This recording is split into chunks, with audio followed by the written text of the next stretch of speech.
Okay, it's 6 o'clock. Welcome, everyone. I am Becky Tuttle, and it is my privilege and honor to serve on Wichita City Council representing District 2. We welcome you to this evening's District 2 Advisory Board on Monday, February 10th, 2025 at 6 p.m. We're at the training room in Fire Station 20, located at 2255 South Greenwich Road in Wichita, Kansas. So glad everyone could be here this evening. First thing that we would like to do is make sure that we introduce the district advisory board members who are present this evening. Teresa, do we have anyone virtually? Just John support, but everybody else. Okay, perfect. So what we'll do is we are going to have all the district advisory board members introduce themselves, the neighborhood that we represent, and then also in District 2, we always have your favorite thing about Wichita, which you can't repeat what somebody else has already said. We have 8 of our 11 members here, so we do have a quorum, and we have 9 of 11, so thank you. He's gonna sit here, so we'll start down here with my buddy Jim. You wanna go ahead and introduce yourself, your neighborhood, and your favorite thing about Wichita? Well, my name is Jim Groff. About in Equestrian Estates, some 27 area. And the favorite thing is the continuation, many new and existing restaurants to find. Always one of them. My name is Faith Martin. I represent the East Ridge Neighborhood Association, and right now my favorite thing is Cirque du Soleil that came to Interest Bank Arena. I actually saw Teresa there, but it was an amazing show, and I'd love to see more things like that in Wichita. Good evening, my name is Tim Johnson. I represent the Willow Bend neighborhood. And today and this week and this month, my favorite thing about Wichita is or are its fabulous orthopedic surgeons. I concur with that. Yes, sir. Been there, done that. Indeed. Just got a new hip. Okay, I know how that is.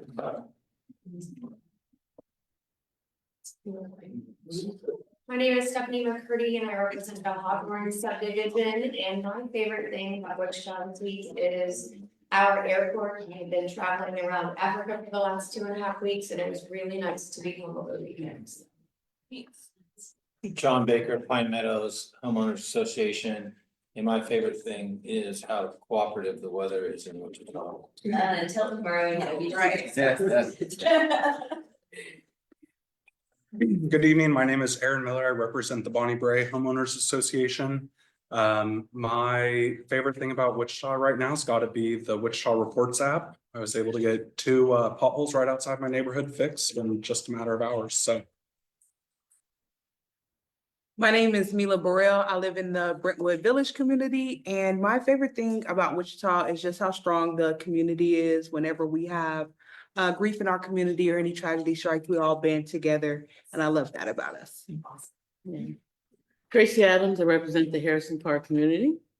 And my favorite thing, I too travel a lot, and I absolutely love our traffic situation here in Wichita. He's kissing up, Steve. You mean the yellow cone syndrome or the orange cones? Nothing compared to other cities, I'm telling you. I am Bruce Gass. I represent the Common Man. And Chisholm Creek Homeowners Association, and I'm gonna bend the rules just a little bit. My favorite thing about Wichita is I'm driving around a new to me pick 'em up truck. So I can get here when I need to, I get home by myself. Hey, everyone, I'm Tyler York. I am the Common Man. Sorry for being a little late. I represent the Sierra Hills neighborhood. And my favorite thing about Wichita, I'm sure this has already been said, but how we come together as a community after tragedy. Oh, we can't say that. But it's- Already got it. No. Here. And Chris has joined us virtually. Hey, hello, this is Chris Broderick, near 37th and Woodlawn in Northbrook neighborhood. And I love the arts opportunity and shows and things to see in Wichita. So went and saw 6 this weekend. It was great. Thank you so much. Thank you to the district advisory board for being here this evening. Thank you for your continuing service. You're always my trusted folks that I can reach out to when I have questions and concerns and want to bounce anything off of. So thank you for all that you do. Really appreciate it. The next thing on the agenda is approval of the agenda for this evening's meeting, February 10th, 2025. I would entertain a motion to approve this evening's agenda. So moved by Stephanie, seconded by Tim. All those in favor, please say aye. Aye. Anyone opposed, please say nay. Motion passes unanimously. Thank you. Next on the agenda is approval of the minutes from December 9th, 2024. We did not have a January meeting because we didn't have any zoning issues. The minutes have been presented to you by Teresa. She was done a fantastic job. Oops, Teresa, I forgot to have you introduce yourself. Would you please? Yes, my name is Teresa Beasy. I'm your community services representative for District 2, and my favorite thing about Wichita is I'm going with the road in the car, being able to teach my daughter how to drive. Wichita Road, which is very exciting. Okay, so with that, sorry for the delay, I would entertain, does anybody have any suggestions for the minutes that needs to be changed or updated?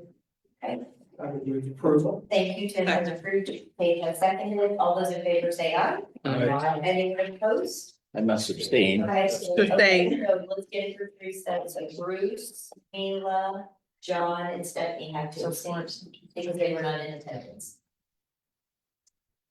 Got it, Jason? Perfect, okay. Next we go to public agenda. Is there anyone who is here to speak to an item that is not on the agenda for this evening? Okay, seeing none, we're gonna go right directly into staff reports. Wichita Police Department, Community Policing Officer Stoll. If you wanna come and join us, we have a fantastic microphone for you. Love to hear what you say, but thank you for being here and you can let us know who you are, maybe what bureau you're at, and your favorite thing about Wichita. Favorite thing I would start. So I'm Officer David Stoll. I'm a community policing officer for 35 and 36 beats out here. I'm also assisting the team in covering 38 and 39 as the officer Metcalf is currently assigned to a task force doing something else. So my favorite thing about Wichita. I love how you get from one side of town to the other. It's probably my favorite thing. Everywhere you travel, it's a chore to get around.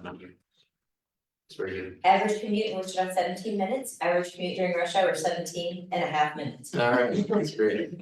So much better than everywhere I travel. So, information wise, you've got a few months, to kind of catch up on here, because I don't know what all you guys got from December, but from December until now. So for the last month, all of your persons crimes and major crimes are trending down, which is a good thing in this area. December and January are pretty hard for larcenies, so especially shoplifting. So you see a pretty good uptick for those 2 months. But once again, now that we've hit February, those are starting to move downward, but I mean, we've only had, 10 days into February to kind of see that. Aside from that, we've done a lot of good things on Patrol East. I mean, we've caught or been crucially catching quite a few bank robbers in the last couple months. Right now, as far as outside Patrol East, I think we've got people in FTO and they're in first phase now, so they just kind of got out. That means that they've got 4 weeks of first phase and then they'll have 2 more phases each 4 weeks and then they'll be out on their own. We do have another class going on right now and I know that they're working to hire another. So we should have a good influx of officers for the near future. They just did all the promotional exams on the department, so we may see some people moving up. And aside from that, I mean, is there anything I can address for you guys? Any questions? Yes, sir. My wife questioned her about our bank account continuing to go down. Is that related to the bank robbery? I wish I could say yes, because mine's having the same issue. Yeah. You see Amazon packages in my account drops. I don't know what that's about. That's all. That's all. That's it? Okay. Yes, What you got? Stephanie. Has there been, we have 2 attempted burglaries, I understand, on the east side of Wichita out at 13th. Yeah, I addressed that thing. Okay, My my mother lives in that neighborhood, and I was right there, completely so. understand. So And I understand there were some maybe last month that were close to the area as well, and are they related, and what is happening? Right, so I have not come across the cases from last month. Once again, that's 39B. Okay, So the way that our team is working that is our supervisors specifically assigning out tasks. Whereas if it's 35 or 36, I get all the reports and I just immediately dive in. I literally was looking into that as I was preparing for this meeting, like just a second ago. I actually went out and made contact with one of the individuals that made the reports. Okay. Part of the issue there was that it was a report made the next day instead of calling 911 when somebody's trying to kick your door in, so it's not the right. Somebody tries to kick your door in, please call 911 so that we can do our lights and sirens response and get out there and help you. I did see the video today, it looks like there's pretty clear pictures Yeah, of the two individuals. Yeah, those are gonna be getting sent out to the rest of the police department here as soon as I'm done with this meeting. We'll see where that goes from there. I mean, I'm obviously gonna dig into any other cases that I can tie to that. I'm not sure. Just initial off the cuff feel on that. I'm not sure whether or not we have people trying to break in or whether or not we have people being a nuisance and going around and kicking multiple doors in a neighborhood. They were across the street from each other, from my understanding. At least two of them, yeah. I'm trying to dig in and make sure there were Okay. more. Yeah, one thing I'll say to everybody is obviously if you see somebody that doesn't match a neighbor, that doesn't belong in a residential neighborhood, there's no reason for them to be there past a certain hour. Call an suspicious character. Let us come out and make sure that, you know, there's no other concern we need to be addressing. And absolutely, if you see someone walking around after dark in a common area for somebody to be walking on foot, like through a hedge of trees or hedgerow of trees or something like that, that's something we need to be aware of. Keep your doors locked. If you don't have cameras, I strongly suggest that you get them. And don't hesitate to use this when you need us, so. This is something that could have I'd have more information if it was reported when it occurred, we'd be all over it, but it's kind of. Dealing with it post haste is kind of an issue. I would encourage you to make contact with the HOA people. Out there? Yeah. Do you have their info? I sure did. Okay, I'm gonna make sure that I give you my email and you put me in contact with whoever you think I need to talk to and I will do that. They asked that. They directed all of this neighborhood to contact them. If not the police department, yeah, okay. I didn't love that. No. Yeah, I don't either. Yeah, maybe I do need to go and check them. Yeah, and if you wanna reach out to me, I'll make sure that you'll get connected. Thank you very much. I'll do that. Of course, thank you. Any other questions?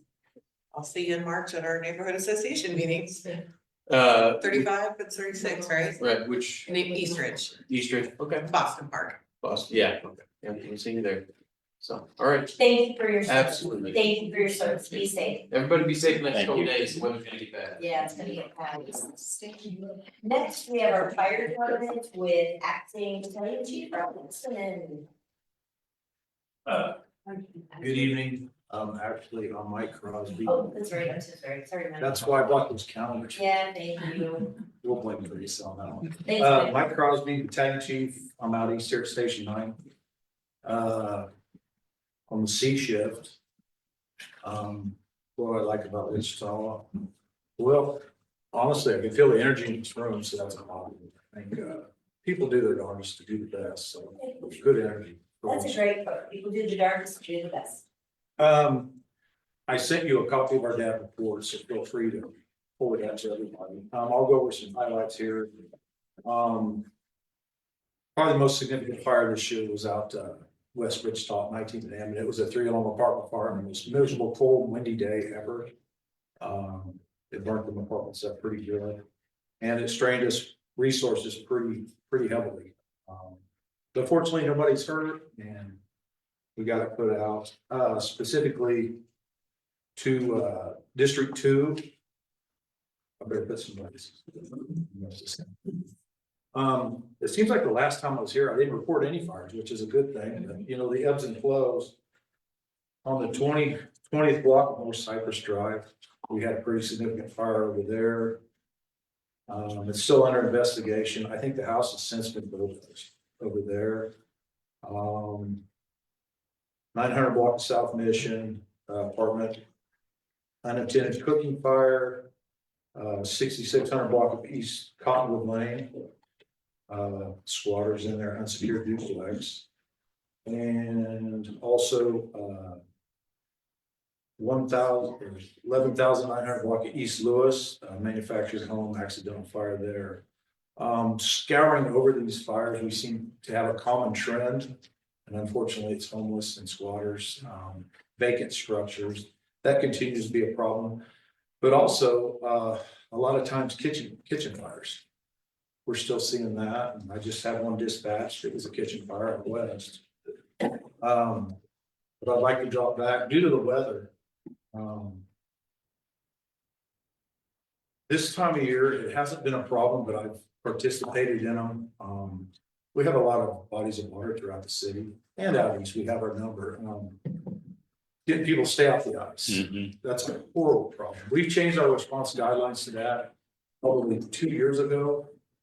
A dog out in the middle of the pond, and obviously dogs are like humans to most of us. And that was a 1-unit response. So fortunately, we changed that. So if it's an animal on the water, we treat it as a full-blown submersion call. So we'll get the assets coming as soon as possible. That. Other key points. You do that with the animals because the temptation of people to go out and get them? Yes. And sometimes there's a temptation by the fire guys. Yeah. Which isn't good. I'm trying to think of what else in this, and I'll defer to Councilmember Tuttle on this one, but, Just that. the WFP Cancer Initiative was a big deal. January was Cancer Awareness Month for us. And we completed the pilot program, and, you were in Topeka fighting for us, so I don't know if you had anything to say about that, or. Thank you for the opportunity. So I've been working with Chief Snow, Fire Chief Dave Snow, and then the president of the International Association of Firefighters, Local 135. And we've added Via Christie and some other folks. Thursday at 1 o'clock, we're gonna have a press conference at Fire Station 1 to announce some of the initiatives. Probably the 6 years I've been in council, this is one of the things that I'm the most excited and proud about, because I think it is absolutely our duty to protect those who protect us. When we are running out of vulnerabilities, our firefighters are running in. And no, long before we were working this before this incident, but this summer I had an incident where fire was actually a carbon monoxide incident. It was in the morning. And when I came home that evening, I could still smell the soot from their uniforms with no fire, just their soot from their uniforms. Those were carcinogens. Also, the treatment that they have to put on the firefighters' uniforms to protect them have carcinogens in them.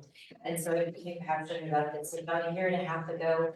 And so I am super excited to announce, and obviously we'll do the formal press release, that we were able to secure $150,000 for the Kansas Health Foundation to do some strategic planning for some significant and sustainable initiatives for firefighters, including cancer screenings.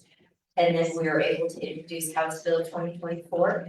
It's in the taxation committee right now, and if passed, it will have to get out of the taxation committee, then pass the House, then go to the Senate taxation committee, to the Senate, and then to the governor to sign. So we've got a lot of steps to go, but if it does pass, it would allow every firefighter in the state of Kansas to receive a $250 annual tax credit for cancer screenings. And it would be for full-time and part-time involvement for firefighters across the state of Kansas.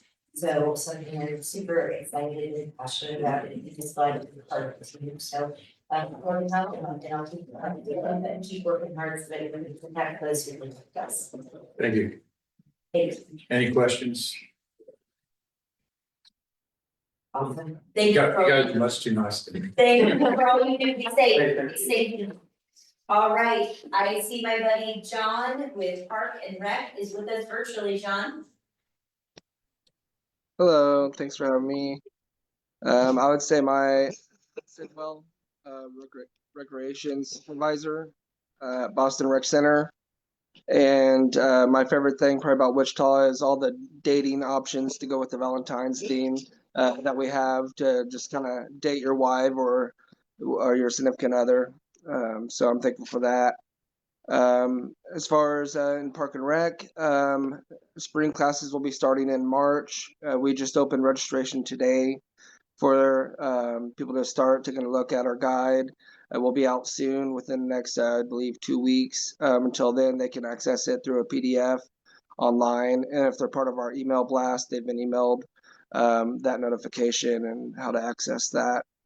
I would like to recognize Reggie, our superintendent of Park and Rec, and current interim director. He received his CPRE, his Certified Park and Rec Executive Certificate, which only 10 people in the state of Kansas have received. So I just wanted to give a shout out to him.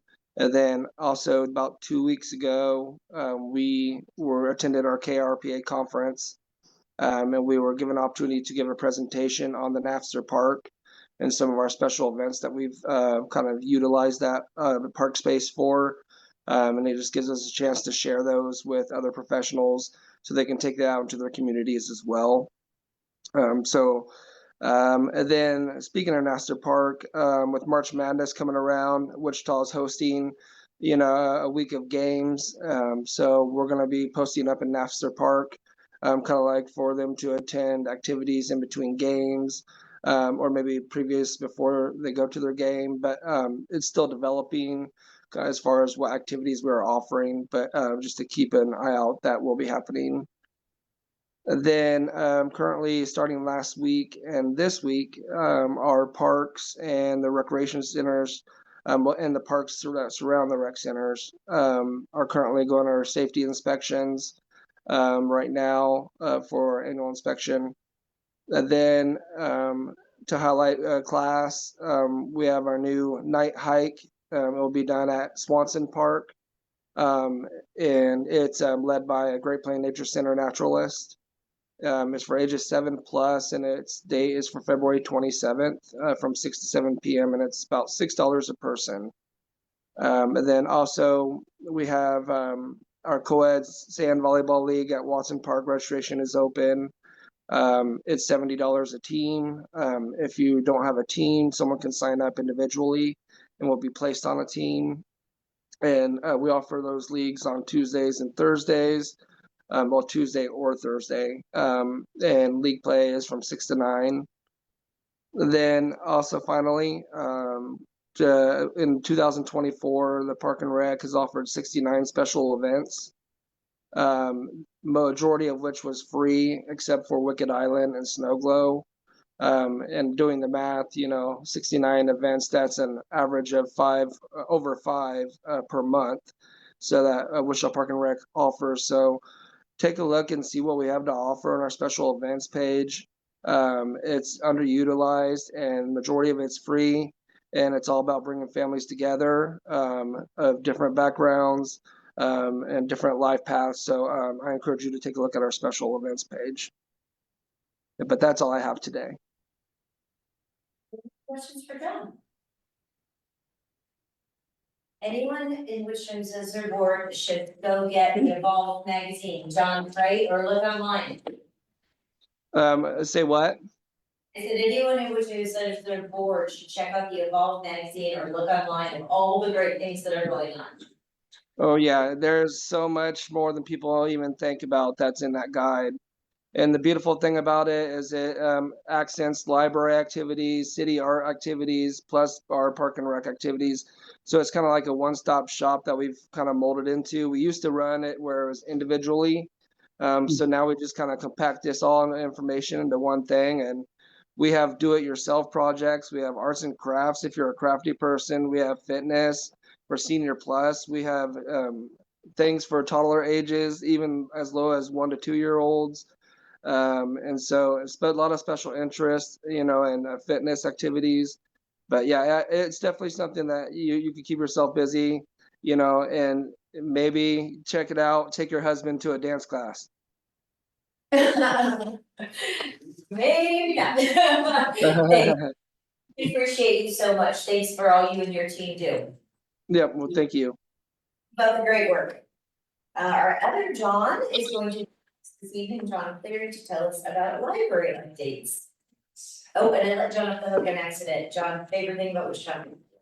Good evening, everyone. My name is John Clary. I'm the manager of the Rockwell Branch Library here in East Wichita, serving East Wichita.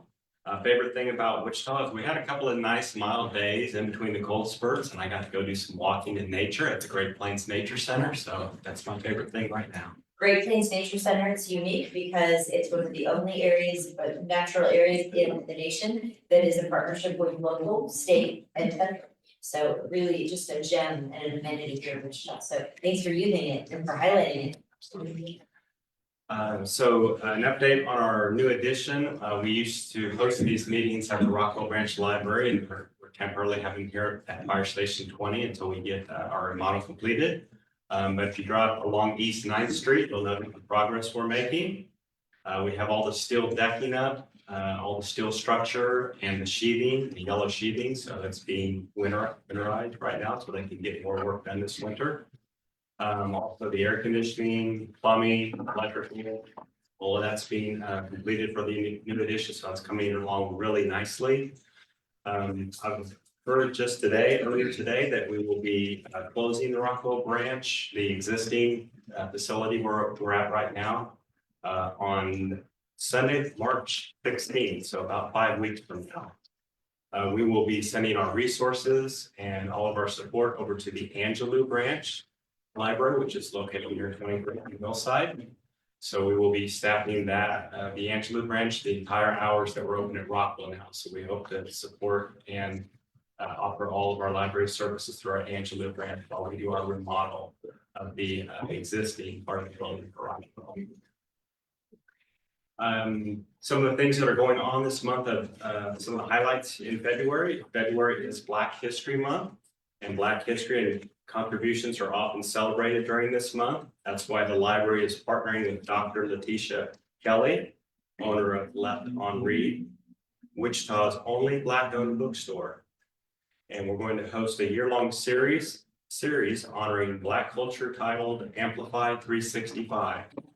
Each quarter, Dr. Kelly will host a different event focused on different aspects of the Black experience, offering a mix of presentations, panel discussions, keynote speakers, interactive sessions, and more.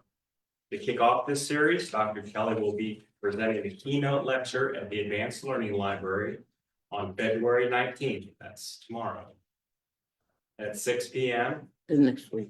on how to foster more meaningful engagement with the Black community by consistently honoring Black experience all year long. John, what is the date of that? It's the 19th. and Next week. on this stuff, so. Because I was like, oh my gosh, I fell asleep for Yes. Okay. So no, that's next week. On Okay, February perfect, that's great. 6 p.m. at the Advanced Learning Library, first keynote speaker. Thank you. February is also American Heart Month. And the library has partnered with the K-State Research and Extension Office of Sedgwick County and the American Heart Association for a heart healthy series of programs focused on maintaining cardiovascular wellness. And we have several events going on at the Advanced Learning Library on February 11th at 10:30 in the morning. We have the nutrition and fitness for cardiovascular wellness. That's going to be at the Advanced Learning Library. You'll be able to learn about how your diet and exercise routine influences your heart health and receive tips that will teach you how to make impactful lifestyle changes. Also, program No Diabetes by Heart. It's going to be at 10:30 a.m. on February 18th at the Advanced Learning Library. And this program will explore the connections between diabetes and heart health, learn about all the strategies for managing diabetes and insights into preventing its complications. The third program we'll be offering is Let's Get Down with Blood Pressure. That's 10:30 a.m. on February 25th at the Advanced Learning Library. You'll learn how to measure your blood pressure, about contributing factors to high and low blood pressure, and effective management strategies. Along those lines, part of our library of things, items that we check out are blood pressure monitors. Oh, great. That's awesome. Finally, on February 22nd, the Wichita Public Library will kick off the 39th Annual Academy Awards Shorts Program. Each year, the Academy of Motion Picture Arts and Sciences nominates 5 short films in live action, animation, and documentary categories. Since 1986, the Wichita Public Library has been providing screening each of the nominated short films, and the screenings will be taking place at the Advanced Learning Library, also at the Evergreen Community Center and Library at 25th and Arkansas, throughout that week of February 22nd. With all-day screenings of all the films taking place on Saturday, February 22nd and March 1st at the Advanced Learning Library. Each film is about 40 minutes or less in length and may not be suitable for all audiences. You can visit the library's website at wichitalibrary.org for all the events, full schedule of all of those screenings. And lastly, the Wichita Library downtown and branches will be closed on Monday, February 17th in observance of President's Day, the holiday next Monday. Can I take any questions or answer anything? Any questions for our coach? All right, well done. Thank you so much. All that you do. Thank you, I appreciate that. Thank you for all you do in your service. Last but not least, this month we have, it's our quarterly update from Public Works and Utilities, and I think we have James and Sean virtually who are going to give us updates. Okay, James, what's your favorite thing about Wichita? So James Wagner, Special Projects Engineer for Engineering Group. My favorite thing is that we have an online opportunity for people to submit a request to light Webb Road at Kellogg. And so I submitted one for gold and red for the Chiefs game, which didn't turn out like we all hoped. So, but still cool that E for effort. if you have a reasonable request, you can submit that. So it's kind of a cool little deal. That is Yeah, cool. I if didn't you- know that. So if you want to have City Hall lit, you can. So for example, Alzheimer's Month is purple or Heart Month is red, you know, different events. So you can do it for City Hall or for East Kellogg. And it's all online, you can submit the form. So if you go through Kellogg at Webb Road, it's lit red and gold for the next few days anyway. Even though we didn't come out ahead, so. So I'm here to present what we've got going on for engineering and public works, construction projects right now. Right now, we've got Kansas Paving that's about ready to start at K-96 21st with some pavement repairs. That's gonna start in March. That'll probably cause a little bit of disturbance up there where you'll wanna probably plan your routes around that. But take your time and be careful. Asphalt overlays are a thicker overlay for our streets, and we've got 2 locations planned for that. It's a little bit of a timely project, so it does cause a little bit of traffic disturbances. So Douglas, Rockville Webb, and Greenwich from just north of Central. So those are the 2 locations for that. Microsurfacing is a thinner layer that doesn't take as much prep work usually. And so there's a map that's what Teresa might be able to put up here in a bit. Preservative seal is a seal coat. Oh, and so there's quite a few locations on here. I don't know that I'm gonna go through them all. It's a fairly quick process. And then crack seal is also a very quick process. It's where you see the lines going through the road. It's meant to help prevent water from getting into the road and cracking it from the bottom side up. So it's a very valuable tool, and you'll see some of the main arterial roads that they're on. So they're quick processes, but you will see some disturbances when you're going through those routes. Yeah. Went to. So we got some brick crosswalk repair at Harry and Greenwich. And then also some other localized repairs in some of our pavement stuff. So projects under design right now, a lot of these I'm actually the project manager on. Redbud, Woodlawn to K-96, we're in full-fledged design right now. We're working on the pedestrian bridge that crosses over top of Rock Road because of the traffic that's out there. And then 3.5 miles of bike path connecting where we stopped at Woodlawn all the way out to where we've stopped it on the east side of K-96. It's a large project, and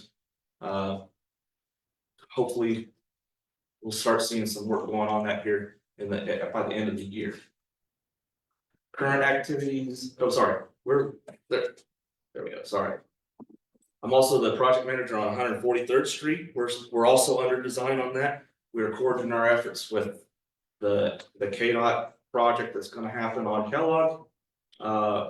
We're planning on getting our project out in front of the Kellogg work just a little bit so that we can get 2 lanes constructed to provide both directions of travel before KDOT gets in there and starts doing their work.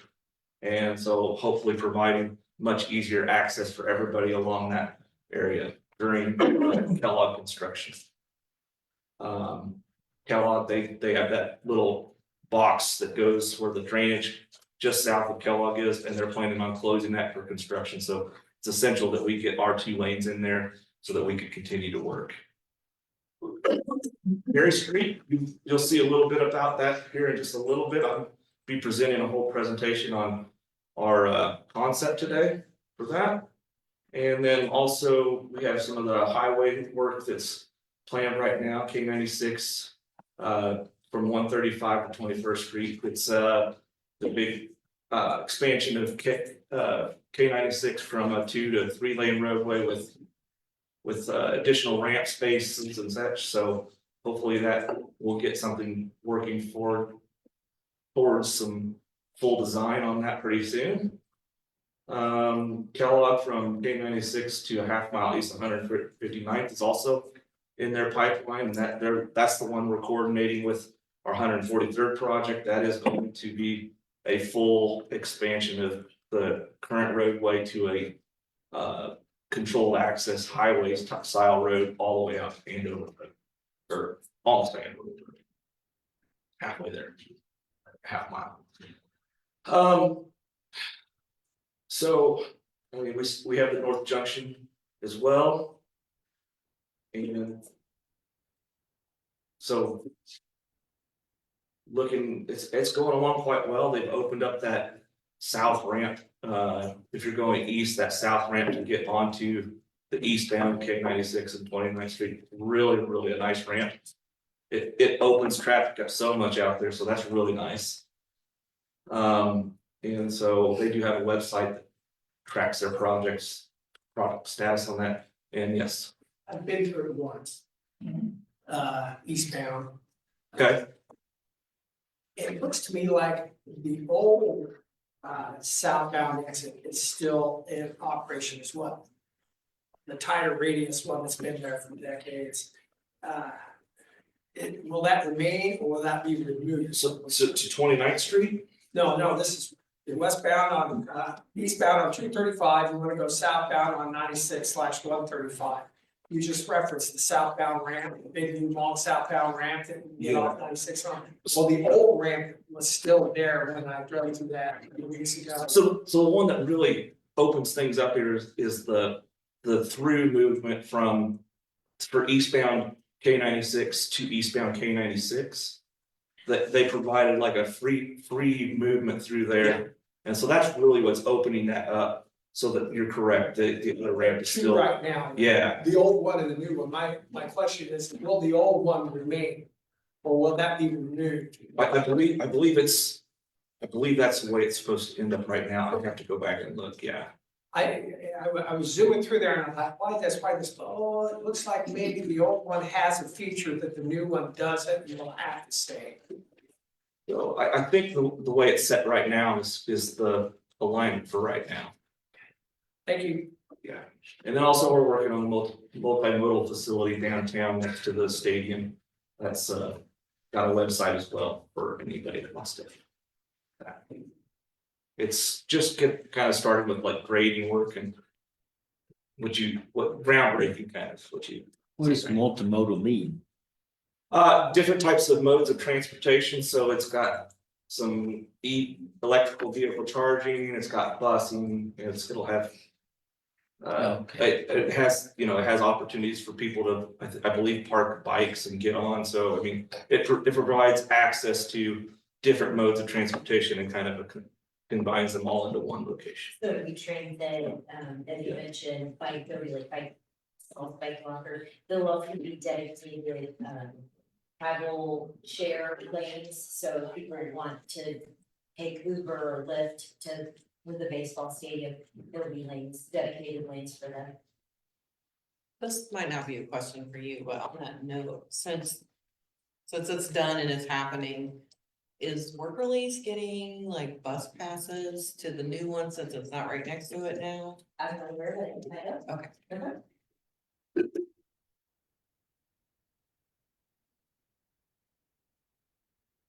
Any other questions? Yes, sir. The 143rd Street, the Harry to Kellogg, is that a program that will happen this year, 2025? So yeah, our plan is to bid that later this year so that we can get out in front of the Kellogg construction. To hopefully by the mid next year, have at least our 2 lanes opened up to where you can get more south traffic both directions on new pavement before the Kellogg work starts happening there and causes more disruption to the local neighborhoods. Cause some of those are very isolated in there, and so that's our goal, is to provide that extra new lane of traffic, you know, the 2 new lanes of traffic where people can get back and forth without any problems. Pretty much still in the bidding process this year then? I'm sorry, what? Still pretty much in the bidding process for this year? We're still in design, we still have our right of way process that has to go through, but we've got that stuff rolling right now, and we're currently working through our bridge expansion a little bit to where we can get ped movements across there a little bit better. And so that's one of the things that goes with the project, is making sure that we can get our bike path and ped across that bridge area to on the south end, closer to Harry. James, we're looking at bidding that Q4 this year, probably. Yeah, late this year in the Q4. And that's about the same time Kellogg's gonna be going, but Kellogg has a little bit of flexibility with their schedule. And so we're trying to work together with them so that ours and their specs dictate when things need to happen for both projects. So that we get ours done and provide that access for the local community. So, yes. So this entire year, 143rd will continue to be the condition it's in then? Correct. Yeah, no, it won't be until late this year that when we get, and it might get started. It's bidding in the late part of the year is all sometimes weird, depends on how things kind of shake out on the actual dates when things happen. Sometimes they get started late in the year. If the weather's really nice, sometimes it starts and rolls into the first of the year, but then should take about 6 months, 7 months to get our 2 lanes in operation once we get started. Okay. Roughly. I just want to say thanks for the light at Lincoln and Woodlawn, that turn signal after you guys made the road 3 lanes. It's amazing. I haven't seen any problems there. The neighborhood traffic is really smooth. Any naysayers having a 3-lane road, it's amazing. Like, we really appreciate it in that area. Okay. We had lots of community input on that project, so glad to see it's working out. All right, James, I think we're off the hook. Yes, sir, do you have a question? Sure. Road resurfacing on your schedule there, it's a referred to the residential. How do I get to that? Go ahead. Yeah, so if you go to wichita.gov, and then under departments, there's streets, roads, and then if you go down on the left-hand side, and I'll give you one of my cards, but it's called the Outsourced Pavement Preservation Program. And it gives you kind of an overview of everything that we do, as James tried to describe, and then it breaks it down specifically by district. And you can see exactly what you saw there in terms of the, the verbiage, but then also it gives you a map of where we're gonna do crack seal, where we're gonna do overlays. So wichita.gov, departments, streets and roads, and public works, and then OP3. But if you can't find it, I'll make sure you get my card and I'll help you walk you through it. I have a card over there too. If you need it to, anybody in engineering can help direct you to that location as well. So for contact us anytime, we'll help you. We'll help you figure it out, so get you to the right spot, but yeah, it should be color coded, it's fairly easy to see and understand once you get an introduction. Yeah, thank you for that, question. Appreciate it. Anything else for James? If somebody wants to have roads added, they just contact your department and say, hey. Yeah. Like neighborhood streets. What's that? Say it, say Like it. neighborhood streets, like Cottonwood, for example, if someone was really complaining about that, would we just send them? To say, hey, you can let them know, and if it's in the plan, they'll put it in 2026. I believe they have an actual place where you can actually turn in those online now as well. And it should be similar in the maintenance group where you can submit those.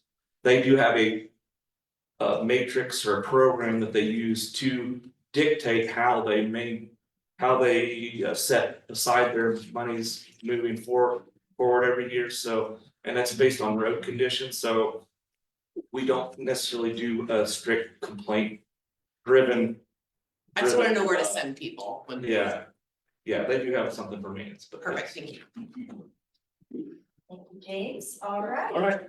Next, don't go too far, James, on new business, we have item number 8, Harry Street, 127th East, 143rd Street East, James, and you would like your friends also maybe, I don't know, Steve's gonna be here to help in any way, and also, yeah, Sean, so take it away, and Rachel will hold the presentation. So again. Once this wraps up, again, James Wagner, Special Projects Engineer, here to present on Harry Street from 127th to 143rd. And there we go. Make some introductions here. Our consultant for the project is JEO, and Brad Shores and Riley Schmitz are back here. They're with us. Steve Dagenhart, our Assistant City Engineer, is here, and Sean Melius is online. He can't really raise his hand, but he's our design engineer, also here to provide comment if necessary. Let's see here. Ooh, do I need to turn this on? There we go. So a little background here. On July 16th, 2024, City Council approved an agreement with JEO to design the improvements for Harry Street from 127th to 143rd Street East. Currently, what we're going to provide to you is our concept and ask for its approval of what we've come up so far. Our location here, yeah, it doesn't show up on the TV, does it? So my pointer doesn't show up on the TV, but in the red line you see there from 143rd to 127th. We stopped just short of the intersections on this project because 143rd is not improved, but it's going to be improved with the 143rd project, and 127th is already improved. So this is simply making the connection between what we would have the two improved intersections. So Harry Street from 127th to 143rd is currently a 2-lane asphalt mat with ditches on each side and no sidewalks currently. Our proposed concept is going to be a 3-lane roadway with a center turn lane, which is similar to what was done on Harry Street to the west of here from 127th over to Greenwich. Have improved curbs, improved storm sewers, a 10-foot multi-use path on the south side of the road, and a 6-foot sidewalk on the north side. Our standard for a design on projects is to provide sidewalk on both sides, and that's where we started our design, a 6-foot sidewalk on both sides. That's to provide access to every property along a project when we're starting our design. We don't usually make exceptions to that unless we have something that dictates that we must deviate from that. And then also on top of this, when we have our design for 2 6-foot sidewalks, we also try to provide a bike and ped component to every project. And in that, a lot of the times what we do is use a side path so we switch one of the sidewalks from a 6-foot wide sidewalk to a full 10-foot wide multi-use path. So James, I was chatting with some folks in the audience who are here, and they will certainly have an opportunity to ask questions and make comments when the presentation is done. But can you just explain why it's a 10-foot wide path? Can you explain what it would, we know what it, I mean, when we say multimodal, but can you just let people know why? Because that sounds really wide. Why, what is the rationale for that? So there's design guidelines for any bike path. And usually what the design guide says is a 10-foot or a 12-foot path is actually desired. And 10 foot is kind of what the minimum criteria is really to be considered a multi-use path. And so that's where typically where we start our design is at the minimum requirement to be considered a multi-use path. A lot of that's dictated on the use. When you have people standing side by side and then a bike that wants to drive by, you know, you've got to consider about 2 foot for each person's from shoulder to shoulder. And then a bike is about 18 inches, give or take, maybe 24 inches from handlebar to handlebar. And they usually try to get you to have a foot of buffer on each side of that. So when you start talking about anybody riding side by side or anybody walking side by side, and then people crossing paths, then a 6 foot sidewalk just really doesn't do it as far as making it convenient and comfortable for people to be using and, you know, going opposite directions of each other, that type of thing. 2 bikes going opposite directions of each other. It provides that little bit of space where you can be a little bit more comfortable by using the sidewalks. Does that get where we wanted to go? We'll try to get more questions, but just about that. So that's in general where we're going with our multi-use path is 10 foot. Currently, existing conditions are basically, again, an asphalt mat with some ditches on each side. There's a couple different types of corridors out here. One is kind of an open, you know, we see here kind of by equestrian area that there's quite a bit of space out here in between our roadway and what's you know, no real trees encroaching, and then fences set back quite a ways. And then further down the way, you have something that's a little bit different. It's a little bit steeper ditches, trees are pressing in on the roadway, you know, and fences are a lot closer. Some of these homes and properties aren't platted, so the right of way changes how far it sets back from the center line of the roadway. So it has a little bit different feel here than it did in the other location. And then another existing condition you have is, you know, some people have taken it upon themselves to beautify the area with a wall and some trees and landscaping, and our goal would not be to destroy that, but to try to keep that. So our proposed design here includes a 3-lane roadway, 1 lane each direction and the center turn lane. This kind of shows you in general what that looks like, how side streets are located here, and then we don't have any median shown. We do have some stormwater shown on this plan where we have inlets to capture some of the drainage on the project. Where the right of way sits is where the ROW and the dotted lines are. On some of these locations where you see the green that kind of is a crooked line, that's kind of where we might have anticipated impacts to properties, both inside and outside of the right of way. So that's still the concept level. We've got to get further into our design, but this is kind of the potential that we have for impacts to the area. Well.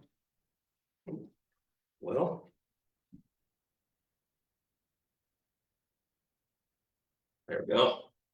So one of the things we look at for doing some of these is trying to provide a little bit of traffic calming and control, is provide like a median in the third, where we have that third turn center lane. And that provides a little bit of safety for cars to separate from each other, and provides that traffic calming where people see that they don't tend to speed as much. It also provides specific turning areas for people to turn left so that they'll just cruise down that middle lane and make it a passing lane as well. So we utilize that. It also cuts back on our costs as much as possible, where we don't have to pay for pavement through the whole area. Our concept is our standard 3-lane design, which is an 11-foot lane on each side, and then a 12-foot lane in the center, 6 foot on each side of the center line. And then a raised median where we can make them work. And then again, a 6-foot sidewalk on what you see on the left, and a 10-foot multi-use path on the right, which would be the south side of the road. That's what we propose. So you're not gonna have any shoulders on this? It would all,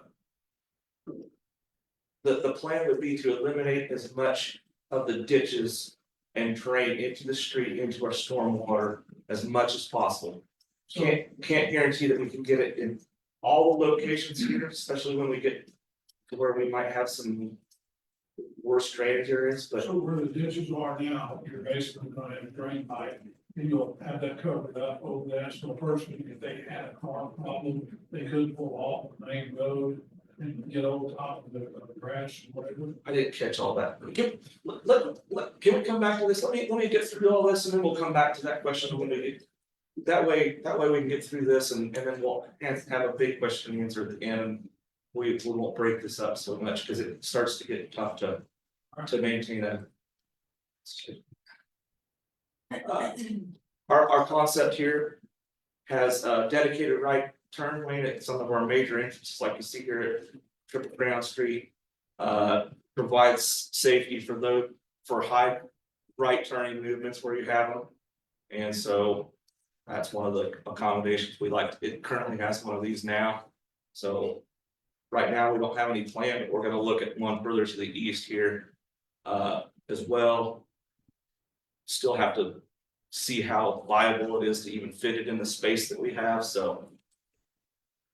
Our proposed concept also has what we would call like a mid-mile crossing. Now, in this case, we couldn't really find a good place to put it exactly at the mid-mile or really close to the mid-mile, but we picked a spot here around Spring Hollow where we thought connecting both sides of the roadway would benefit the community where you might have people trying to get to the path, the multi-use path from the other side of the roadway and not having to go and jog back a half a mile or so. So we utilize a median as well to help with safety where if somebody gets stuck out in the middle, they don't have cars that really can come through there without jumping the median. So that's another case of trying to provide that safe isolation area where they can, if they have to, they can pause.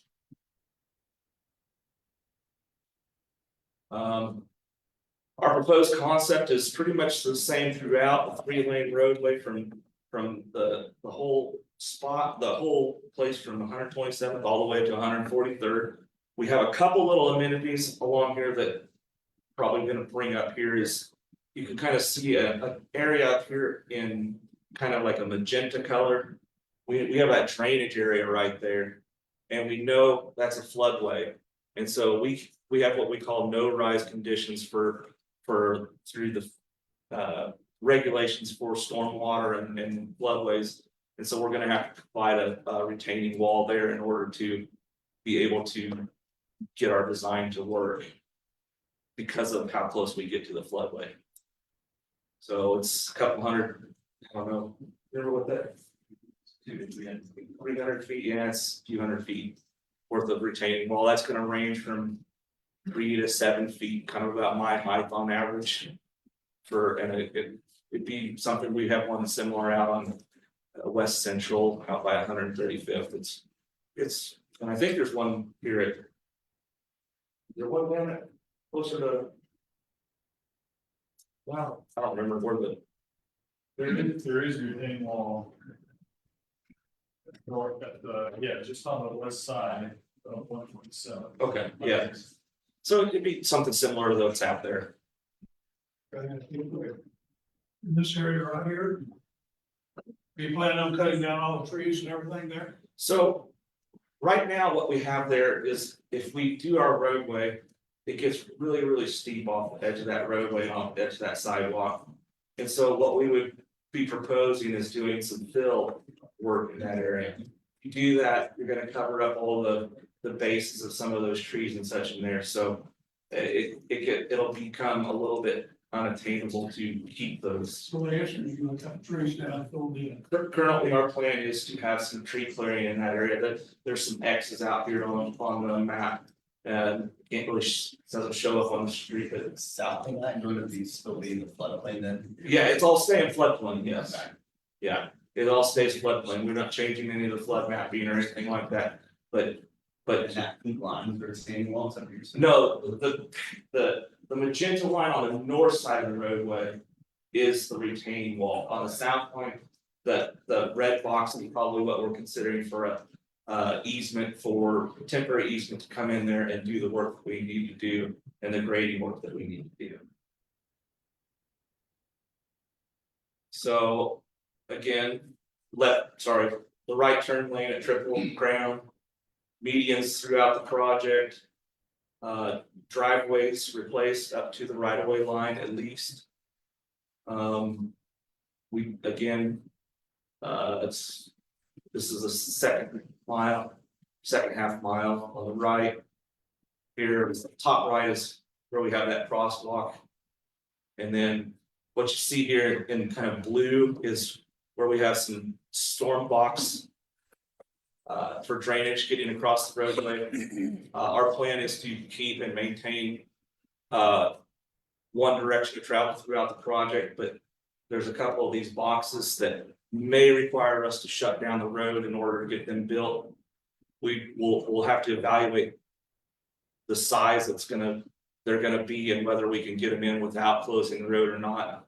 But if we do close the road, it'll be these two here. There'll be a temporary closure here and that one.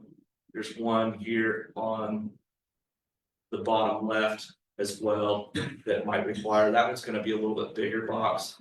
So that one might require a closure as well. And then typically we can do those in a few weeks. And we'll have message boards out to figure that out, but we would plan on continuing having one lane westbound going into the city, which is kind of our goal when we try to do traffic control planning on these. As long as that's going to be conducive to what's happening with all the other construction around the area. So that's our plan currently. Our funding for the project is in the capital improvement project. We have $750,000 in 2025. That's for right of way and such, and then 2.7 million in 28 and 3.55 million in 29. It's all through local sales tax, which is our standard funding for our city of Wichita engineering projects, and our total budget is $7.385 million for this project. So our recommended action here would be to approve our design concept. And our next steps would be to take the design concept to the city council on March 18th and anticipated construction to start in 2028. Thank you, James, for the presentation. What we'll do now is we'll open up for a question from the district advisory board member. Pardon me, I'm so sorry. And then we'll open it up to questions or comments from the community. So is there anyone from the district advisory board who has questions? Yes, ma'am. So the cutout, that's the turn lane, the right turn lane. Would you be keeping that because you're putting a median so people can't turn there? I was trying to see it on. This is We like. did Triple I know, I don't have great vision, so. So the right turn lane is for the eastbound traffic, and it's specifically made so that you can make a right turn lane without having a rear end type accident there. Provides free flow access for the eastbound traffic, but they don't have to slow down once you have to in order to make your right turn. I mean, is There that is because median. that green is a median right there? So there's no turn in there because there's a median, right? Well, you don't need, there's nothing on the north side of the road to need a left turn. So. You mean turn in this? Sorry, way? my question was, would you need that if you had a center turn lane, but if there's a median there, you'd have to keep it? You wouldn't be turning from the center lane, that's why you need to cut out because of the median. Well, if you're coming from the other direction, you could get in the center lane and turn left across the street, but it's, I don't know if I'm tracking what you're asking as far as like whether you would need the median or not. No, not need the median, if that is a median, the green, right? Yeah, that's what Okay, we're so they playing. have to have it cut out because they can't turn from center lane, they have. Yeah, Okay, you okay. would, yeah, there's no, there's no way to turn. Using that lane right there has nowhere to go. From either side of the roadway. So. But it's less about preventing a right turn in the middle lane and more about, I think you talked about, we don't want people using it as a through lane, we don't want people driving down the middle. Yeah. or trying to pass people on the center lane. It's more about that and less about trying to prevent that right turn. Thank you. Brett. I have a question. Is there any reason why you're not doing a 10-foot path on both sides? So typically, we would only provide a bike path on one side of the road, which gives the option for bike ped. And it's just right away is often constraining on some of these, and then cost as well. I mean, it's just one of those things. The only time we typically do like a bike path on both sides of the street is when you have like an on-street bike lane that you might have seen around town where they have the specific little lane blocked out for bikes where one side's going one direction, the other side's going the other direction. Still makes it tough to turn around. So in general, this is meant for more of like the community type rider as opposed to like a off-road biker that wants to go 20 miles. It's the 10-foot path on one side of the road provides that opportunity for your local residents to walk, jog, family time type of exercise. Yeah. Understood, But- thank you. Yeah. I've got three quick ones for clarity. The first is your mid-mile crossing. I see it's marked. Will it also be signalized? We don't plan on signalizing this one at the moment. We're still looking into it, yeah. Second, can we go to the slide of 127th and Harry? So. This one? Yeah, seeking a little clarity, looking at the top photo there. You were asked about tree removal and how much of that will be. That's almost a small forest there. It is. My question is this, well, to the degree that you can answer it tonight with any level of accuracy, okay? Will the tree removal generally be limited to the area that's inside that magenta line, most of which is shaded gray? So what we're showing is where we anticipate impacts currently in the green. And so that's where we would probably consider our limits for tree removal. So we do have some of the X's in there that you can kind of see. It doesn't show up with my little pointer, but there's some X's in there that indicate where some of the actual trees are in there that we anticipate likely needing to be gone, but. So the impact will be nominal. I mean, everything to the south, I mean, even within that box, we're still, there may still be some trees that are left. We're only trying to make the minimal impact on that slope so that we can provide a safe. Well, they call it like a. KDOT uses a specific term for it, but basically that you provide a safer slope on the backside of that so that it's not so steep. What happens if someone trips? What happens if someone's riding a bike out there? And they come off of that a little bit fast or something like that. You don't want that to happen. If they do by chance, you don't want to have a real steep spot where they fall 3 or 4 feet and run into a tree or something like that right off there. So you provide them with a more gentle slope and then hopefully that prevents anything from ever happening that's serious in any condition. Final question. The majority of the funding is in the 28 and 29 CIP. When do you anticipate, I know I can't hold you to it, when do you anticipate construction to begin and end? So our anticipated start date would be in 2028. That's when typically we would like to start our construction in the first year of funding. So I think we're well on our way. I think we're well ahead of being able to meet that. I don't know what time of the year in 2028.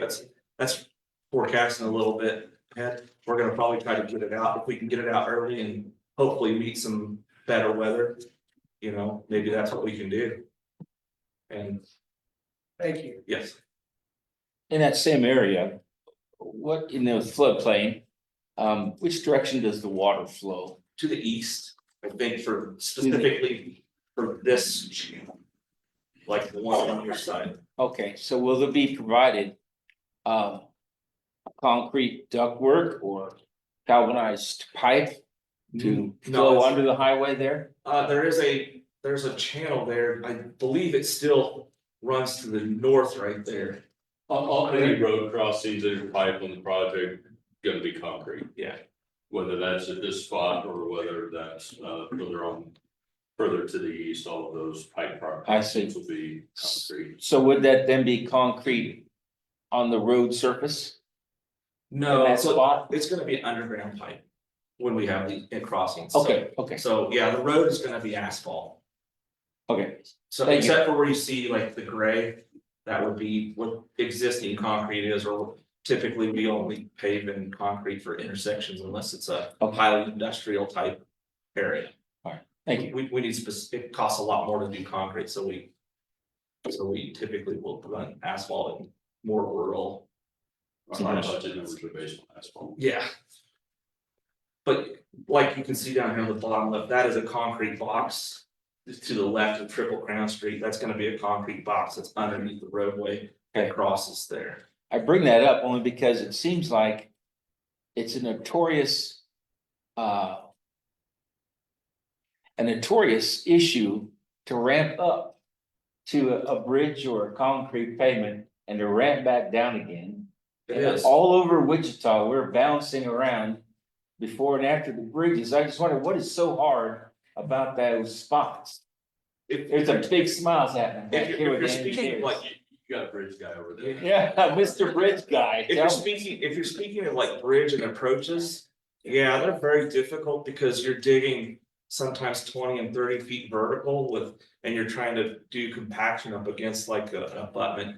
And typically, once that soil gets wet over the course of years or however long, it tends to contract and such, and so it tends to settle a little bit. And so I know people that do the design work really try to avoid that, but it's a problem with bridges. Is there a good solution or is the solution just too expensive? These are much shallower, they don't have that same design Okay, whatsoever, so we would have. All right. A much shorter vertical drop in there, and we do what we call like either flushing and vibrating, where we take and use sand and jet water through it to get that settlement right then and there. Mhm. And then also, you can do compaction as well, but so then. I can talk to you for 30 minutes. Yeah. I had a funny feeling about that. So- taking the mic, too. So these wouldn't have you wouldn't give them color as a box there unless you're looking off to the side. of the Sure, facility. sure. I know that's So- outside so, this purview. Yeah, so it's gonna be. I a just little couldn't bit resist bringing it up. different. Yeah, so, yes, sir. So that should kind of help that from the floodplain area in there that several people have been complaining about and dealing with on some recent real estate sales and things. Cause that, you get one of our big heavy rains, that area where the trees are that gonna be coming out, that ditch probably goes down 10, 12 feet in that area. And that water will be maybe 2 foot, it'll fill up in that whole area about 2 foot from the street. So it's very slow, however, it's going across or out now, it's very, very slow, which it sounds like this will take care of that. You get a lot of water drainage off of the forest farm area there and so on and so forth in the street. And then, of course, then when that crossed over into that creek, I don't know, it's a 4 Mile Creek maybe, or I'm not sure, but Yes. Yeah. it is. So when that 4 Mile Creek area, gets that additional water there, well, it's getting now, but it's slower now. There is a real serious, and maybe as part of that construction takes place with 143rd. It goes from that corner right on through where that creek goes through there, over to 140 through, under 143rd and on out. There's a real serious flooding problem. Correct. That those people deal with. I mean, the water, it's serious, but. So our goal with this project would have zero impact on the stormwater. So to leave it basically in a similar condition that we started. You can do a little improvements and such, but you don't want to have an adverse effect on it. So yeah, we're not gonna be out here doing a stormwater project that would greatly improve like the drainage as a whole. We'll try to do our best to do better on our drainage that specifically our project might impact. But overall, we're not gonna get down into this creek channel and do a lot of work. Our goal is to leave that at the property owner so that they have the trees that are left over, you know, to do minimal impact to that property.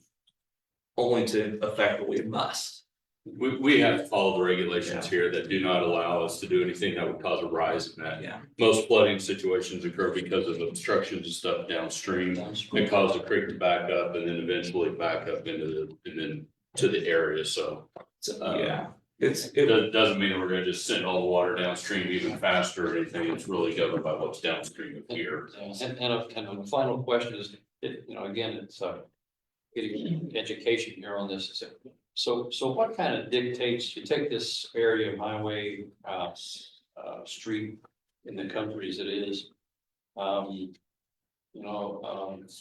That would dictate that being a street area with these 10-foot and 6-foot sidewalk. Is that just kind of a state is that or a city common sort of thing that we're doing with all of the 10 foots and the 6-foot, on each side of this? I mean, it's like nobody, it's like people ask me questions all the time.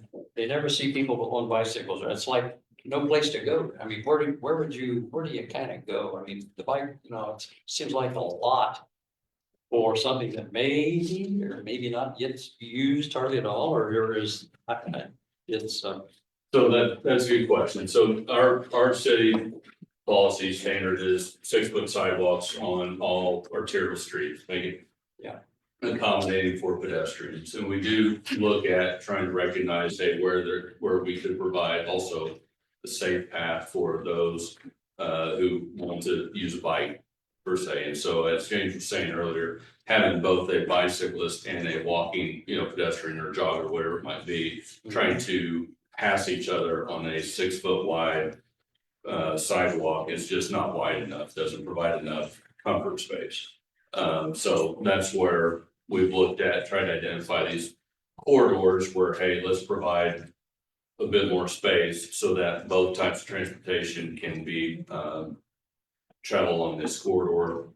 And to kind of address the question of, hey, why not put 10-foot path on both sides? And it's trying to balance that cost based on, how much we would project the other users, the quantity of users to, does that justify putting the extra cost into a path that maybe one side of the road fits well? And maybe it is for, the future, just trying to look at empty land out there that could be further developed, more so than where their houses are at the moment. And you go Kellogg on 143rd on across to Central, where that new section was all done a few years ago and has the big walks and so forth. And that's been done, I don't know how many, 3, 4, maybe 5 years ago now, or something like that. And people make comments that, you maybe see 1 or 2 people using any of that. It's out there, like, where do you go? And again, one of the things I might add, I think, I don't know if we've been analyzing it yet, all these improvements are being made. Is there much most right of way along here already at 50 or 60, or do we have a lot of 30-foot? The north side is a little bit short on right of way in certain locations, so that kind of is what prompted the south side. But for the most part, anything that's platted out here, already developed, everything that we're building is gonna be within that already dedicated public right of way space. Yeah. I will say that part of what we're doing here is trying to provide that safe space for activity. So I can't make people go out and use it, but it's still available for your local communities to go out and afford that option to them to provide a safe walking area. And so, that's generally what's driven the desire to have at least sidewalks on both sides of the roadway so that you don't have to cross over to the other side of the roadway and to be able to utilize a sidewalk and get a walk in or whatnot. And so providing that safe space for people is part of what we're trying to do, is provide safe transportation for not only vehicles, but for people as well. And And I understand, and that is. not that I don't want to diminish that people don't use it, but it's still there for use. So Yeah, it's that hard, is it's hard to diminish. It's hard to say that, well, we didn't want to put it in there because, you know, no one might use it, but one person got hurt. Right? And It so, just seems like a lot, you know, we're so restricted on cash flow, you know, with what we're trying to get done. I mean, streets, pavements, overlays, all, you know, and to see again in the area where you're looking at more than 6 foot, 6 foot concrete versus 10 foot, that's gonna be really expensive for the, but I mean, you know, it just, I don't know, it doesn't. on the other side of that, when we go to meetings with other concerned citizen groups, the first thing that we hear is that we don't provide a safe walking area or a safe space for people, and we don't do enough for people like that. So I mean, it's balancing act, and we try to do our best, and that's why we developed our standard with 6 foot sidewalks on both sides of the roadway, so that you afford people every opportunity. I understand that it might not get used a lot, but what happens if someone crosses the road when they don't have a sidewalk and then they get hit? So I mean, it's a age old question of where you put your money, and I think it's important to understand that provide every opportunity to be safe for everybody. I don't see any other questions from the district advisory board members. So what we'll do now is we'll open it up to the community. So anyone who Yes. wants to have an opportunity to ask questions or to make comments, if you could just make your way to the podium, James. And Oh, sure. Steve, you'll stay close by in case we have questions. But if you would like to make comments, if you want to ask questions, please just go to the podium. And if you can state your name and your address. And then you will have up to 3 minutes. Faith has agreed to be our fearless timekeeper for this evening. So if you have questions, comments, please, we'd love to hear your input or suggestions. Yeah, go ahead, please, sir. Just take your name and your address for the record. My name's- And Faith will give you like a kind of a countdown. You'll have 3 minutes. All right, my name's Hamid Bakhtiari, and my wife and I own the southeast corner of here in 127th. It looks like it's probably gonna be the most impacted. First, I think it's a great idea. We're looking at what we can do with the land. Do we eventually build a house there? I think definitely having the functionality. I think that was just a great idea. I did want to ask what would be the process? If we could request like sewer access on that. That's a big problem. We can't really do much with the land because we don't have sewer, and with all this improvement that you're gonna do, I think it's gonna restrict the possibility of getting the sewer even more. So I would have to look into the sewer. it's deep enough and it's there. Okay. We've already looked at that engineering firm, so it's there, but I think after this, I could probably definitely make that possibility even, less realistic.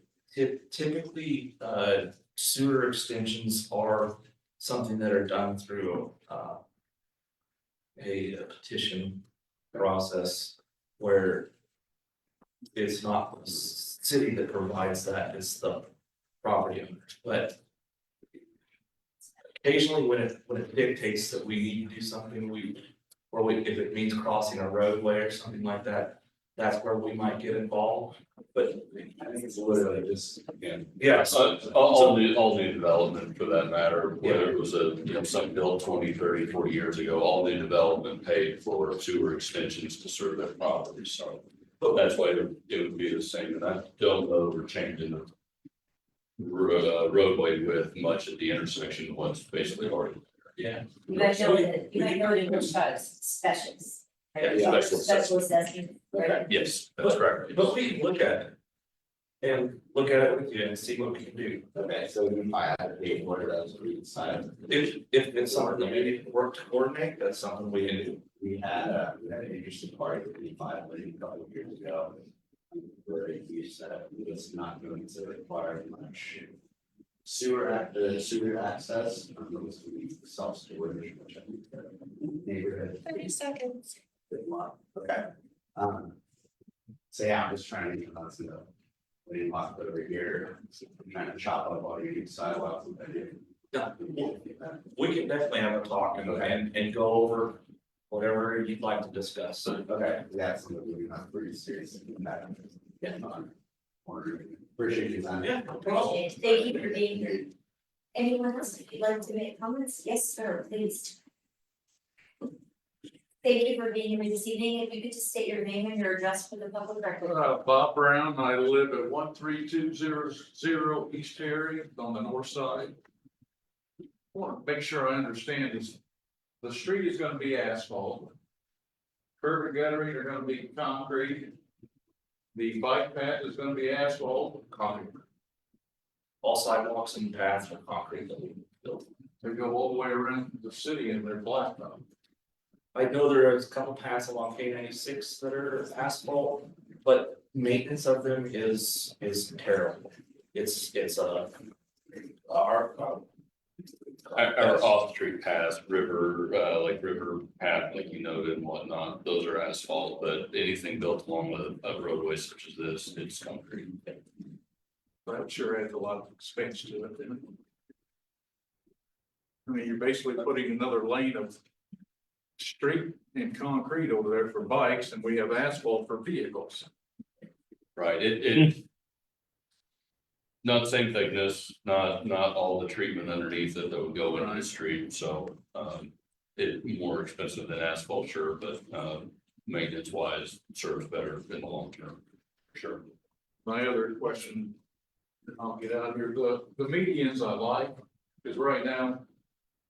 Should be no passing through the entire mile and people go past people and no passing zones all the time. Are you gonna put trees in the medians? our plan would have to be planted medians, whether that's grass or with trees or not. We still are, we'd still be looking at the landscape plan, so yes, I don't know that we have any definitive plans yet on what exactly those are gonna be. Go ahead. Most of them I see around town where the trees are put in, they all die because. They're difficult to maintain. Yes. Yeah, that's one of the things that I've been working into as a project is we're in phase 2 of drought still, right? We're dangerously close to going to phase 3. We're really hoping to all that wet spring. We need that. If we go into phase 3 of drought, unfortunately, businesses won't go on business. And so one of the things that I've been working with Public Works regarding landscaping is thinking of more native grasses, things that require less irrigation and water, right? And then also with the metropolitan area planning department, like sometimes now we know there's zoning cases we require landscaping, screening, things like that. And so while we are in a drought and asking people not to plant anything, we are requiring them to plant things. And then we're requiring them to plant things that are native. And so we have a little task force that we pulled together, the Wichita Area Builders Association has graciously let us do presentations and pulled together some members, again, Public Works and Engineering, Gary, the Director of Public Works, and Paul Hudson, and Scott, the Metropolitan Area Planning Department. So you're spot on, and it's something that we're also thinking about. We don't need to just think about drought while we're drought. We need to be thinking about water and community for generations to come. And so I think you're gonna see some changes that you'll like. Thank you. Thank you, sir. Thank you. Great questions. Would anyone else like to comment on this or ask questions? Yes, sir, please.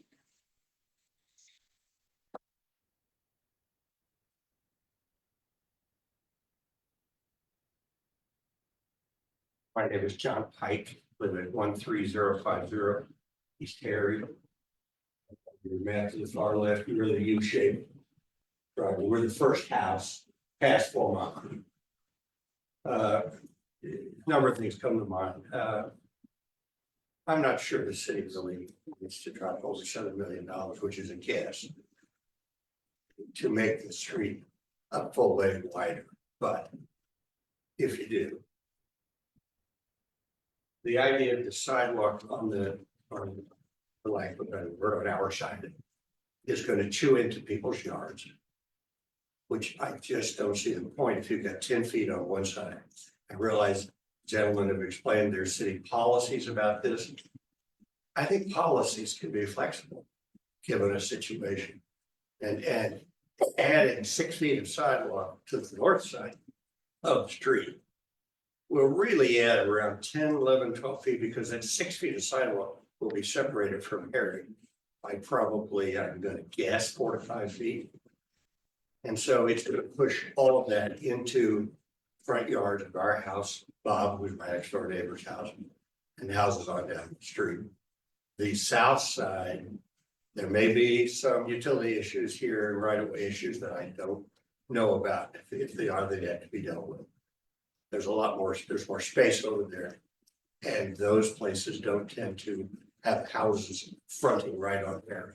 They're in neighborhoods behind walls. So I would really encourage to rethink adding sidewalks to the north side. 2 or 3 other things. It's come up about the cost of concrete. Well, I've got experience. We laid the U-shaped driveway. And you're gonna tear a bunch of it out. Who will pay to put back it where it attaches to Harry? Do we have to pay that? No, that's all city, so city will pay for all replacement. It is with the flared apron. Yes. That would be good. Question ahead. It's part. Well, I mean, yeah, there's a couple different options for curves, but we can discuss that. You've got my card, Bernie. I do. Yeah, but we can discuss the options That there. question had come up because we are the first, there's Bob has gravel, but the next house has the same type of concrete driveway. Typically, we'd have a curve that carries around in a radius. It's about typically we should do a 15-foot radius. All right, 20-foot radius. We'll do. But it'll be all paved within the field, right? Basically back to where we're at. Yes, yeah. Do we have any concept of what this might do to property tax? 30 seconds. I don't know the answer. Raise it. It hasn't come up. Yeah. Will we get reassessed somehow? No, that part, sorry, we should have clarified that better. No properties on the project get directly assessed any cost for this project. This is all 100% coming from the local sales tax. Street lighting be added. We'll talk about that with Evergy probably, but typically after we improve a roadway such as this, we would evaluate the opportunity to put in street lighting. Because there isn't any now, but Typically, we'd have them come in and install lighting along the roadway. under amount of time. That's okay, if you, we should cover your time, if you have more questions. I'm gonna get after me if I don't, but nothing else comes to mind. That sidewalk is a big deal for us. Yes. Thank you for sharing, we really appreciate you being here. You're welcome. Oh, thank you. Does anyone else want to speak on this item? Yes, ma'am, please come forward.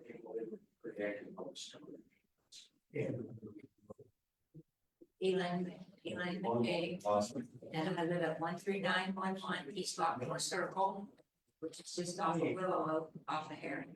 I've been there for 40 years, and I've been waiting for a sidewalk. And I have seen sidewalks, I've lived out there a long time, I've traveled Harry a lot, and 143rd, clear over to Andover. And once I saw sidewalks in, I see them used.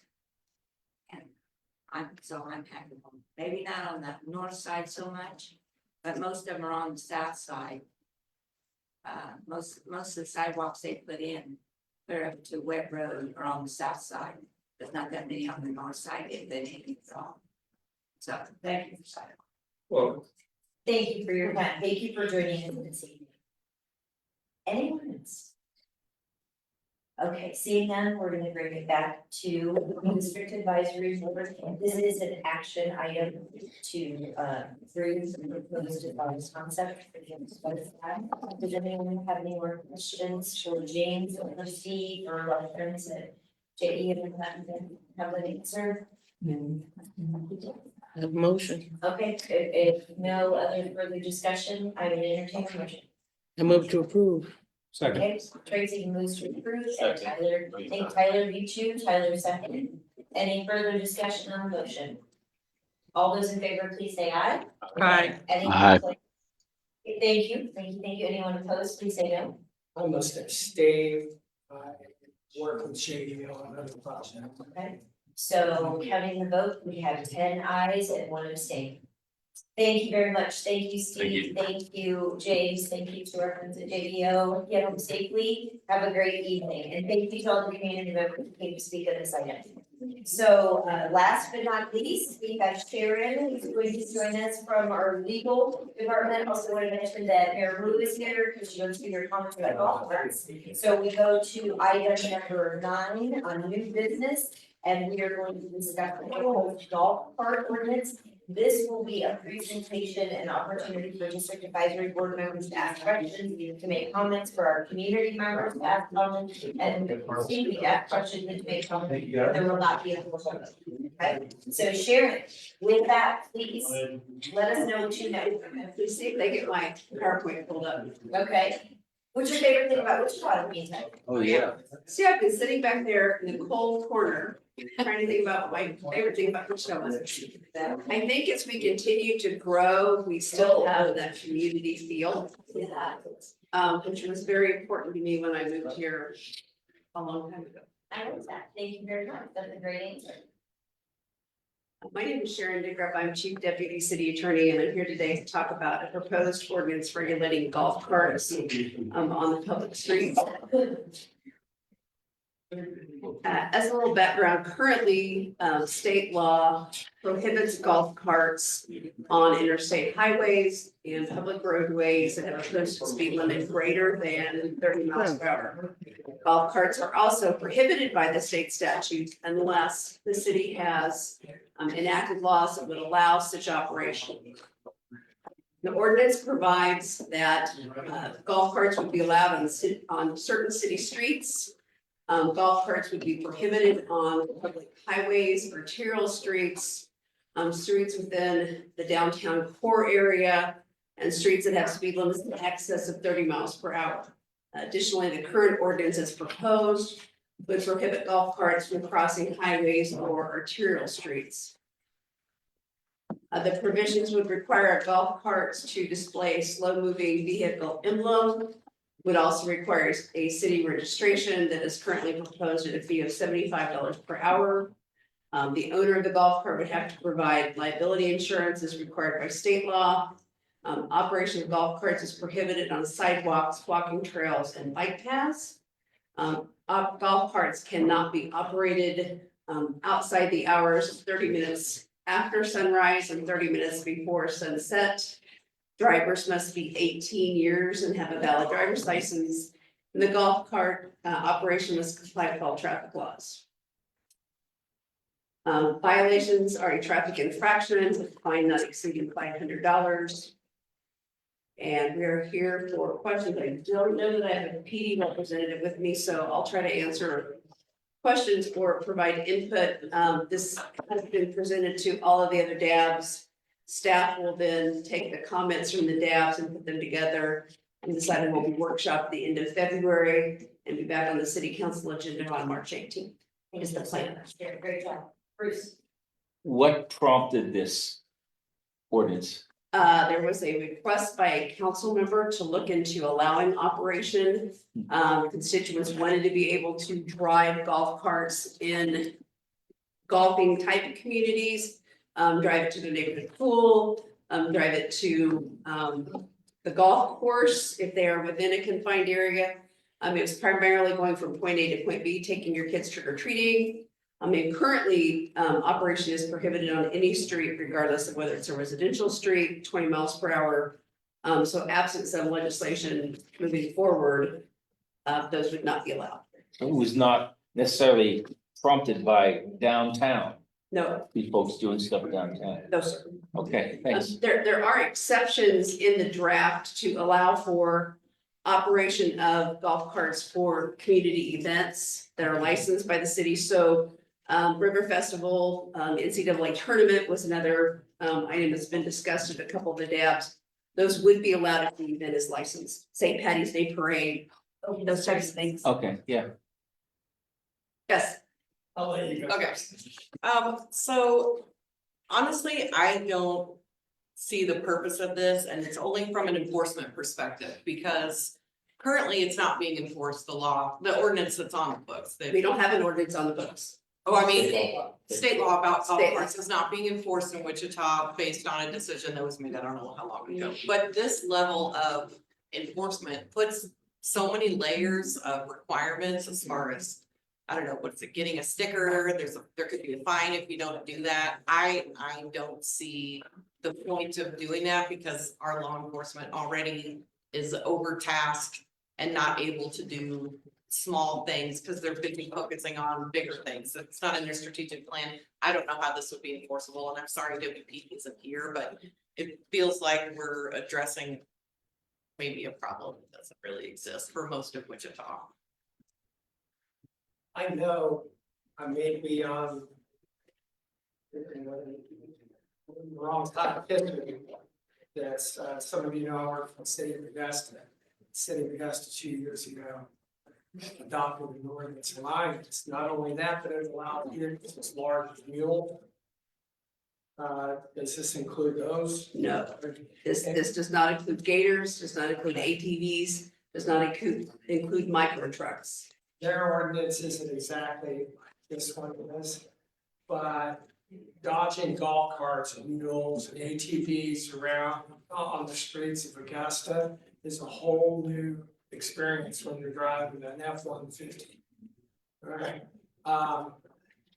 that said, I also live in the golf community in Willowbend. And there's some golf carts in Willowbend, sit, and they're not going to the clubhouse to play golf, they're kiddos, joyriding up and down the streets in their golf. Boy, I sound like an old friend. I don't have a golf cart, but. You become your father. Yeah. Staggering out of here with you know, I am a tad concerned about this. I really am.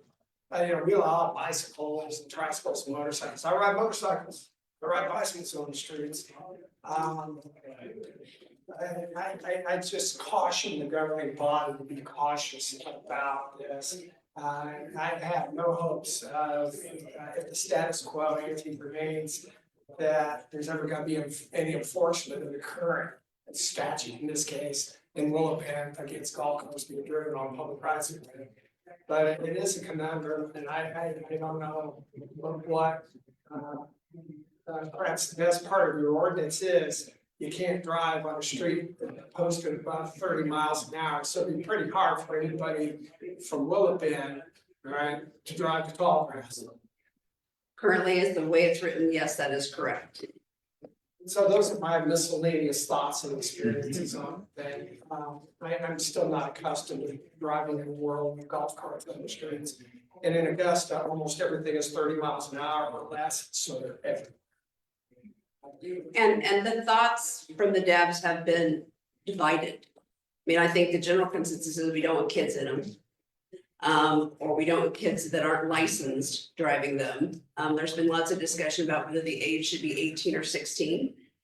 And I agree a lot of with Faith's comment is this going to be enforced? I think the goal or many people are satisfied if we just keep the kids from driving them all around town. But again, those are policy decisions. Staff was asked to put something together. We looked at ordinances from surrounding jurisdictions. Most places, they're smaller, allow some form of golf carts. Some do allow the gators, ATVs, micro trucks. We're trying to be real clear that we're not gonna have gators on the street. That's a different option, absent the legislature making some changes, and they are looking at legislation regarding micro trucks now. So that may be coming. One last comment, my experience with that is that those micro trucks and gators, those mules, they're fast. Golf carts obviously aren't, they're almost all electric, some are battery powered, but it's actually easier to recognize and dodge a golf cart than it is one of these gators. They're so nimble, they're so, and have such high rates of speed. Go ahead. Sharon, Chris Broderick has a question. Chris, Hey, this is Chris. I have a couple questions. You mentioned that they had to be street legal. Is that correct? They have to have certain types of equipment, not necessarily completely street legal. They have to have at least one blinker, one rearview mirror. They have to be insured. The registration is so that we can establish who owns that vehicle. And then they have to have a slow moving emblem on them. No seatbelt?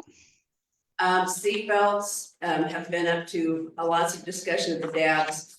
As it's currently written, seatbelts, if they are in the vehicle as it is originally manufactured. So a lot of your carts, unless they're fairly new, I don't have a golf cart. I've driven one once or twice. I didn't do it very well.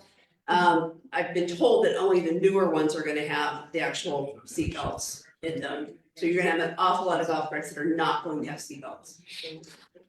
Yeah, I'd have a concern about that. I think we're potentially opening up a can of worms of you can drive a golf cart, but I can get a ticket in my car on the same street in my neighborhood. So I also would second what I heard about the enforcement. I think we're trying to solve a problem for a very small amount of people in the community, and this, I know there's a lot of debate about whether a sidewalk's necessary. I would guess the research that went into this was probably unnecessary, but I think it's not necessarily needed.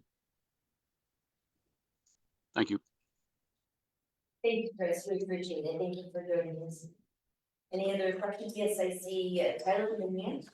Do we, I know PD is not here, do we have any idea of reporting in years past on, like I live in Sierra Hills, also a golfing neighborhood, just like Willow Bend, where people have been driving golf carts on our streets all the time. I'm curious about previous reporting in previous years. I have not been given any data or statistics necessarily. Most complaints, most time an officer gets involved, it's complaint driven. And most of those are a child was driving or something got hit, some property damage. We don't respond to all personal property damage accidents. So that may have been a report that was taken, but I don't have any concrete data to give you. Unfortunately, it would be nice, I agree. Tyler, if that's something you're interested in, we've got a little bit of time to already hear this. We will actually have another district advisory board meeting, or we can even send something out. Is that something you'd like to see? I'm just curious. If we can find it, we'll make sure, Darren will send it to you, and we'll make sure that we get it out. I'm sorry, I come to the next one. Well, Tyler, to part of my question, I was wondering, was there any historical data? How many incidents in the city actually involve golf carts? And we don't have that, and a lot of that, and we go back to the lack of enforcement. Just from a procedural standpoint, if an officer saw a 12-year-old driving a golf cart down Rock Road at this point, all the officer could really do would be make contact with that person, make a report, and then any types of charges would have to go through the district attorney's office, not our office. So there is this additional step to current enforcement that has made it, not impossible, but much more difficult. And the second question I had is, this says allows the operation of golf carts on certain city streets. Does that mean only residential streets? No. Okay. It's any street that has a posted mile per hour 30 or under. And it cannot be an arterial street. Most arterial streets are already gonna have a 40 mile per hour speed limit. So most of the streets would be residential. We've had a number of conversations about the Old Town area. PD is not really excited about having golf carts in Old Town. Some of those north-south streets, Rock Island, in between the major arterials, those are going to be less than 30 miles per hour. So they could be operated on some of those streets, but not on your Douglas, your Central. Those are going to be considered arterial streets. Could you repeat what you said? Who is not interested in them being in Old Town? I'm sorry, say it again. I think you said something to the effect that PD. someone is not interested in them being in Old Town. PD. The police department, I'm sorry. The police department has hesitancy about having them in Old Town, especially during busy times. Another point has been, should we allow them to operate at night? Old Town at night, bars getting out, those are all a recipe for disaster. Wow. I also agree that this would be hard to enforce, and I think the negligence of a few is gonna punish many. And I just don't see it being worth passing. Is it really an issue that needs to be addressed, and where did this whole idea of coming up with ordinance come from? There were residents in District 5 who reached out to their council person. They lived in a residential, I believe it was a retirement neighborhood. They used their golf cart for transportation. So I'm gonna drive over to my neighbor's house. Some neighbors didn't like that. And they would perpetually call the police department to come out and to say it wasn't legal. That's kind of how we got here. And that individual was actually at the DAB 5 meeting when we did it, and said she had been stopped by police, probably at the insistence of the callers, to tell them that it wasn't legal. But that's it. That was it. There was no ticket issued, but that was it. Well, if we do nothing, then what's gonna happen? She's gonna keep If we calling. do, I mean, the board would make a recommendation, unless you want to defer it to see if I can find you some stats, and I'm not sure I can actually. Vote. Oh, you don't vote? Yeah, it's because it's Okay. not a binding Okay. vote, Okay. tonight is just the recommended provide comments and community suggestion regarding the golf cart ordinance. Then we would take your suggestions back, and schedule for a workshop on the last Tuesday in February. And then it would come before the city council on the actual, it's a night meeting on March 18th. The status of this is that it passed on first reading. It takes 2 readings for an ordinance to become in effect. It was set on in a council agenda for a second reading, at which point we heard concerns being expressed. So this is coming back, going to the DABs, getting that input that we will provide them to the city council at that workshop. My opinion, I think we're wasting our time. I feel like this is a government overreach, like we should not even be discussing this, like So this is. just keep in mind, I'm just gonna make a statement, there's absolutely no judgment infused in this, just so everyone understands. Right now, you cannot drive your golf cart anywhere, in Yeah, the city. Not on a residential street, not on an arterial, anywhere, right? And so what the proposed change was is so that you could on residential streets. So we are becoming a little bit looser than state law. And then people got, and tell me when I'm wrong, I'm stating facts, there's no judgment, and you know that. I want you all to have your robust conversation, to just put a little bit more meat on the bone. Then some people in the community were concerned because there is a fine that there isn't now. There's a sticker and a licensing fee that isn't now, there is an age restriction that isn't now. And so that's when people said, wait, this went really fast, we didn't get to provide community input, so that's why we're taking a step back and going to the district advisory boards and have a workshop and learn some more so that it can come to us on March 18th. So right now, so I appreciate this conversation, I love it, but just so we're all clear, right now, you can't drive a golf cart anywhere. I do want to clarify one thing. Please do. It's not necessarily residential, which may frankly be part of the rub. It's any street with 30 or less. Now, there are cities, they're larger, who will do, just gonna say geo-tracking around the golf course. So 3 miles from a golf course, whatever that is, public, private, whatever, they allow operation in that sphere. That may or may not help all of the issues that have been raised all over town. But that would solve some of the issues that we're not gonna have in Old Town. Thank you for the clarification, I truly appreciate that. Aaron, and Bruce, if it's okay, we're going to Aaron, but then. So is there, as it's currently drafted, is there any restriction just for personal use, or does this potentially open up for commercial use? It would be commercial use. I mean, it's any use. So if I have a golf cart and I want to drive it across Central And we deal with this with the micro trucks right now is what they really want to use. So I have a business that has a business on the north side and the south side. It's still illegal if I drive it across the street, if that is in fact an arterial street. So if this were to go into effect, you could have a golf cart business down in Old Town. Running a commercial golf cart business downtown. You probably already have that business depending upon the zoning. This isn't gonna change the zoning. Right, but I it- mean it would like change the using, operation. Yes, you could have a, now, okay. There is an exception that you can't use the golf cart for a taxi type purpose. okay, that's. So I couldn't start at Morps and drive to Old Chicago and come back. That sounds like a good time. Now, I do know that during music theater, there is somebody that does that.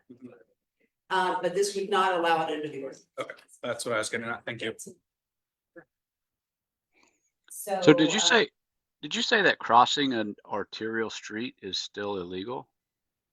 Yes, In the this? way it is drafted.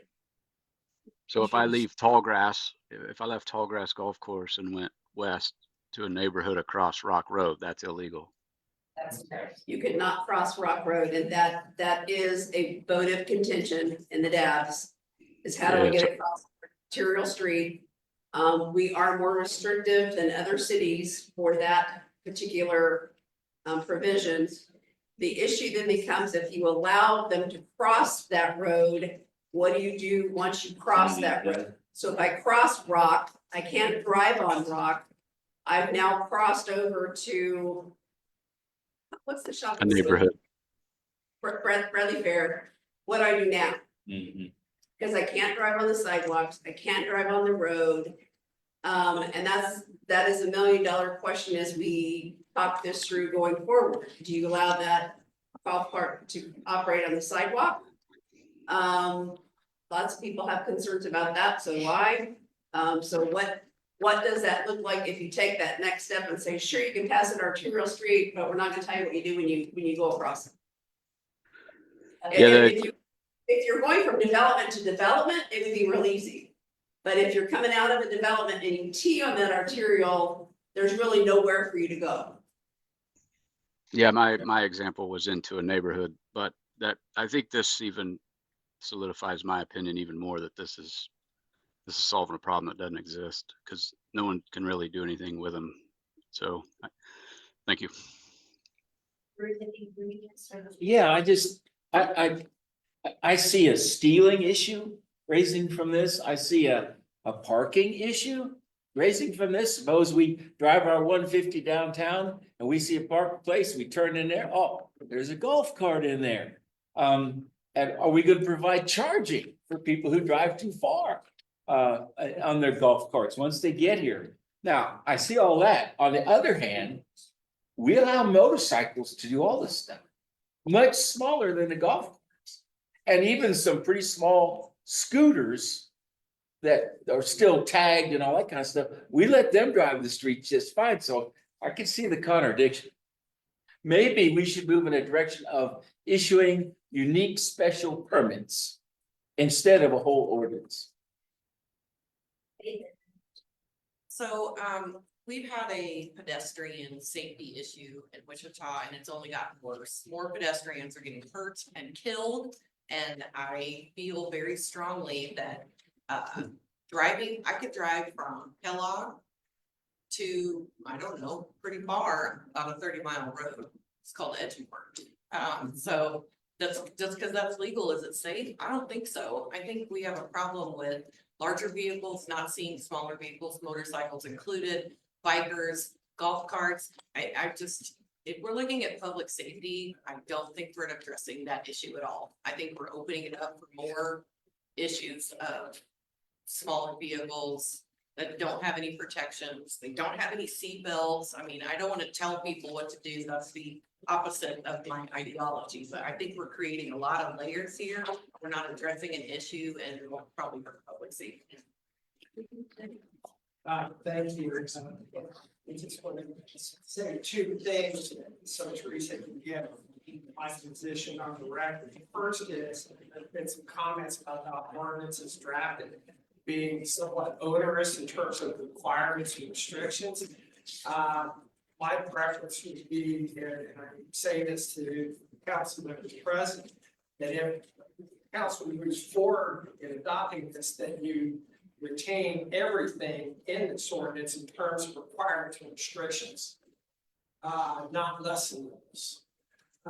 Having said that, I'm not in favor of this ordinance. I believe it will create more problems than it solves. And I believe the cost to the city, not just in real dollars, but in opportunity costs, will be much greater than the revenue generated by this purpose. I have a question though, just for clarity. Are you saying that golf course communities are not allowed to use golf carts in their communities? They may. On the streets within their community, that's correct. Okay. So If now they- we're if they taking have this, Golf cart paths, they can drive on those all day long. But if they're using the streets to go to the golf course, or even the sidewalks to go to the golf course, Or to get to one house to another. or from one house to another, or to take their kids trick or treating, we've heard that a lot. Or to Really? have a I hadn't Christmas. thought of that. It's a good or idea. to have a Christmas parade of golf carts, heard a lot about those. So yeah, those would not be legal, And they're not. and they're not now. And just for clarity. They could address that through their HOA and have a HOA No. special. Because HOAs don't do HOA streets. can't trump state law. They have to own their own city, they have to own their own streets within that, Golf cart name. paths. If you want us to Yeah. pave them and improve, we own. I think the golf neighborhoods all have golf cart pass, so I think that's how they get away with it.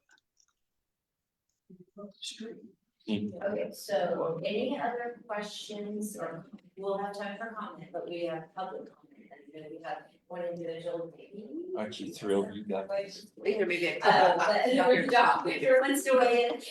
So Tony, Mr. Tony, if you'd like to go to the podium and you could state your name and your address. And you will have 3 minutes to make comments.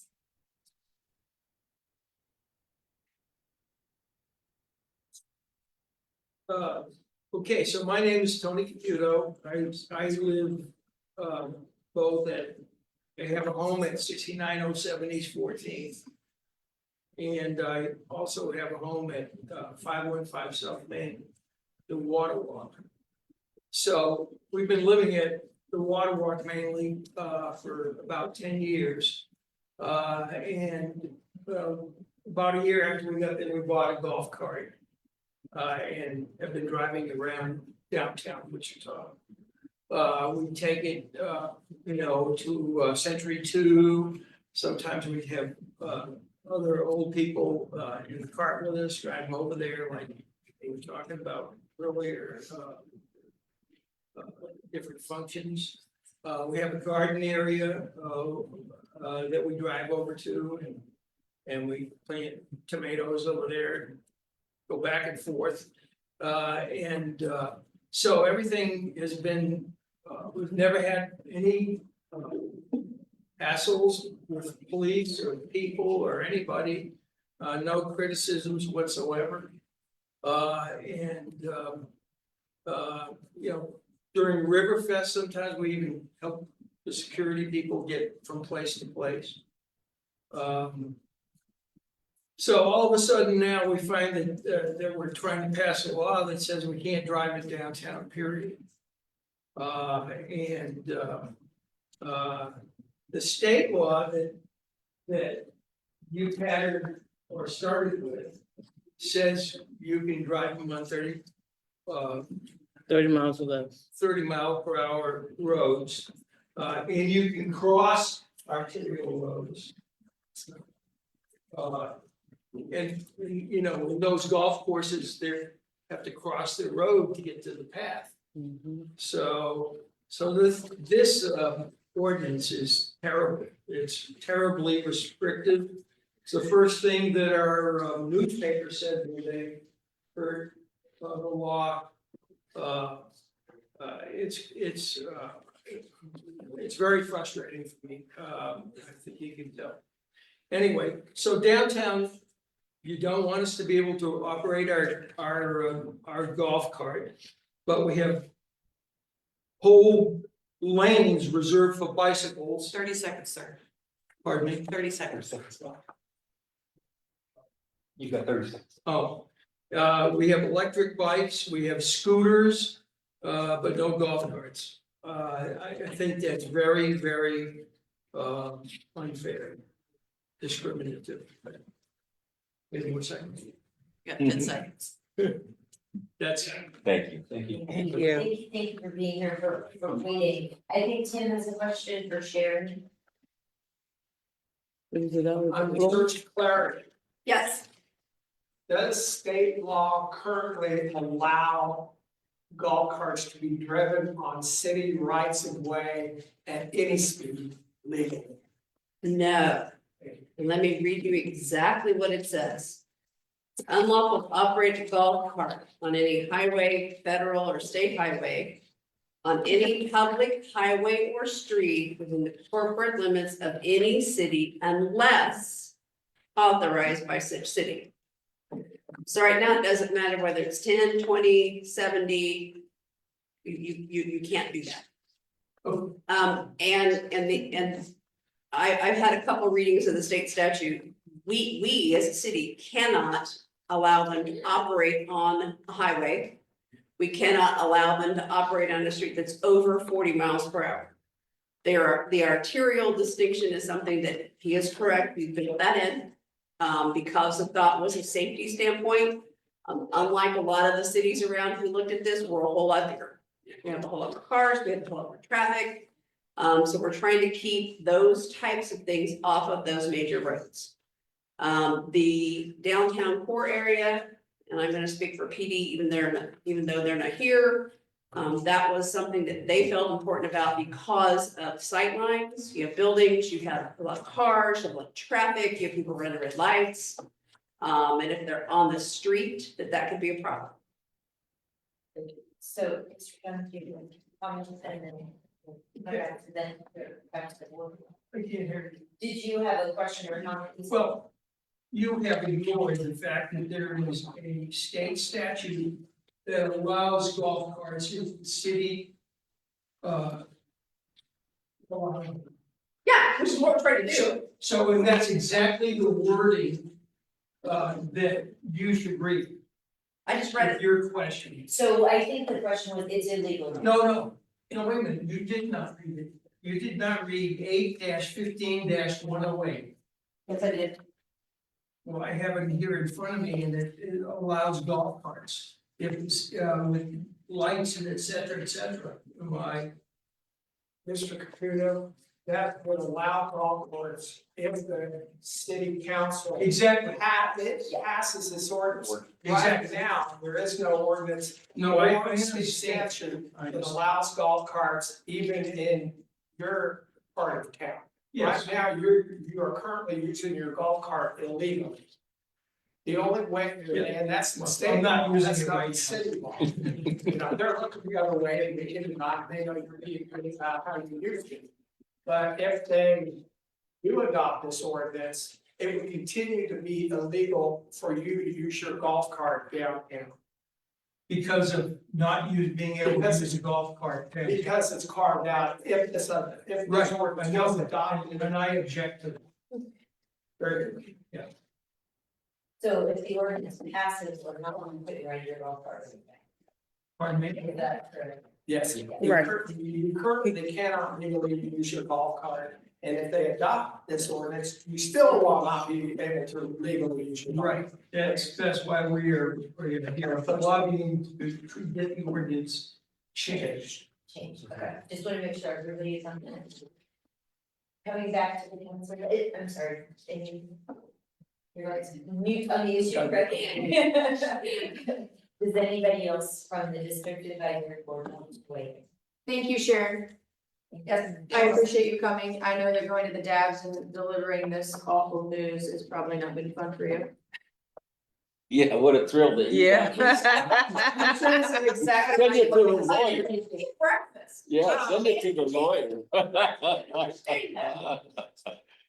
I do have a concern that it's an undue burden on our law enforcement and they have enough to deal with the way it is.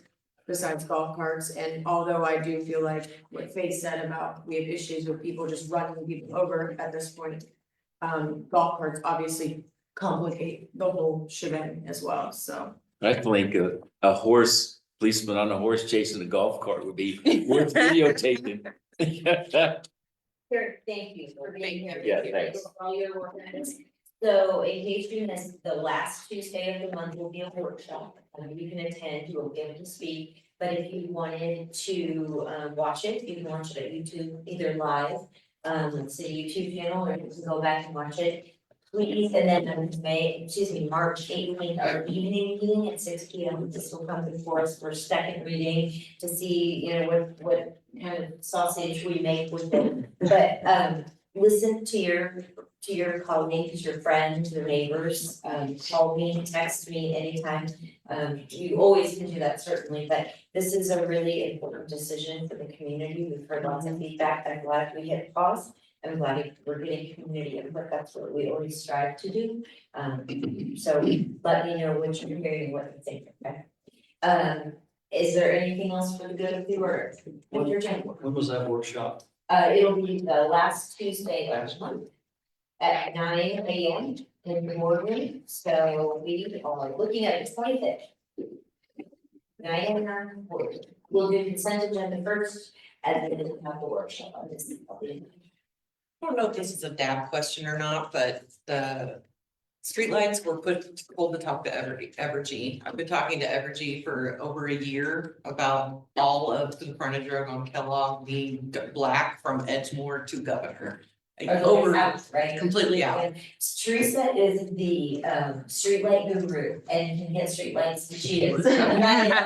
So can we talk to Teresa? She's got a great connection and gets the big. Teresa Minor purple. Yeah. Okay, so yours is still purple. Yeah, mine is still purple. Okay, so I just wanted to make a quick notice for you that on Monday, March 10th, I will be with the rest of City Council in Washington DC for the National League of Cities Conference. And then also for visiting with different departments within the federal government to advocate for our federal legislation. And then also meeting with Senators Moran, Marshall, and Congressman Estes. So I will try and join remotely, but Tim is my backup plan, and he will chair the meeting in case I'm not here. So give him lots of free asking lots of really hard questions, make lots of wonky motion. They share coming back. Taste of his own medicine. So thank you in advance to Tim and for you all. Thank you for your service. I hope you know how much I truly appreciate you. Thank you, Teresa, for always doing such a fantastic job getting us here. She makes it look easy and we know it's not. So with that, I would Motion to entertain a adjourn. motion to adjourn. So moved. So moved, all those in favor say aye. Aye. Opposed? Yay. But you be here in March.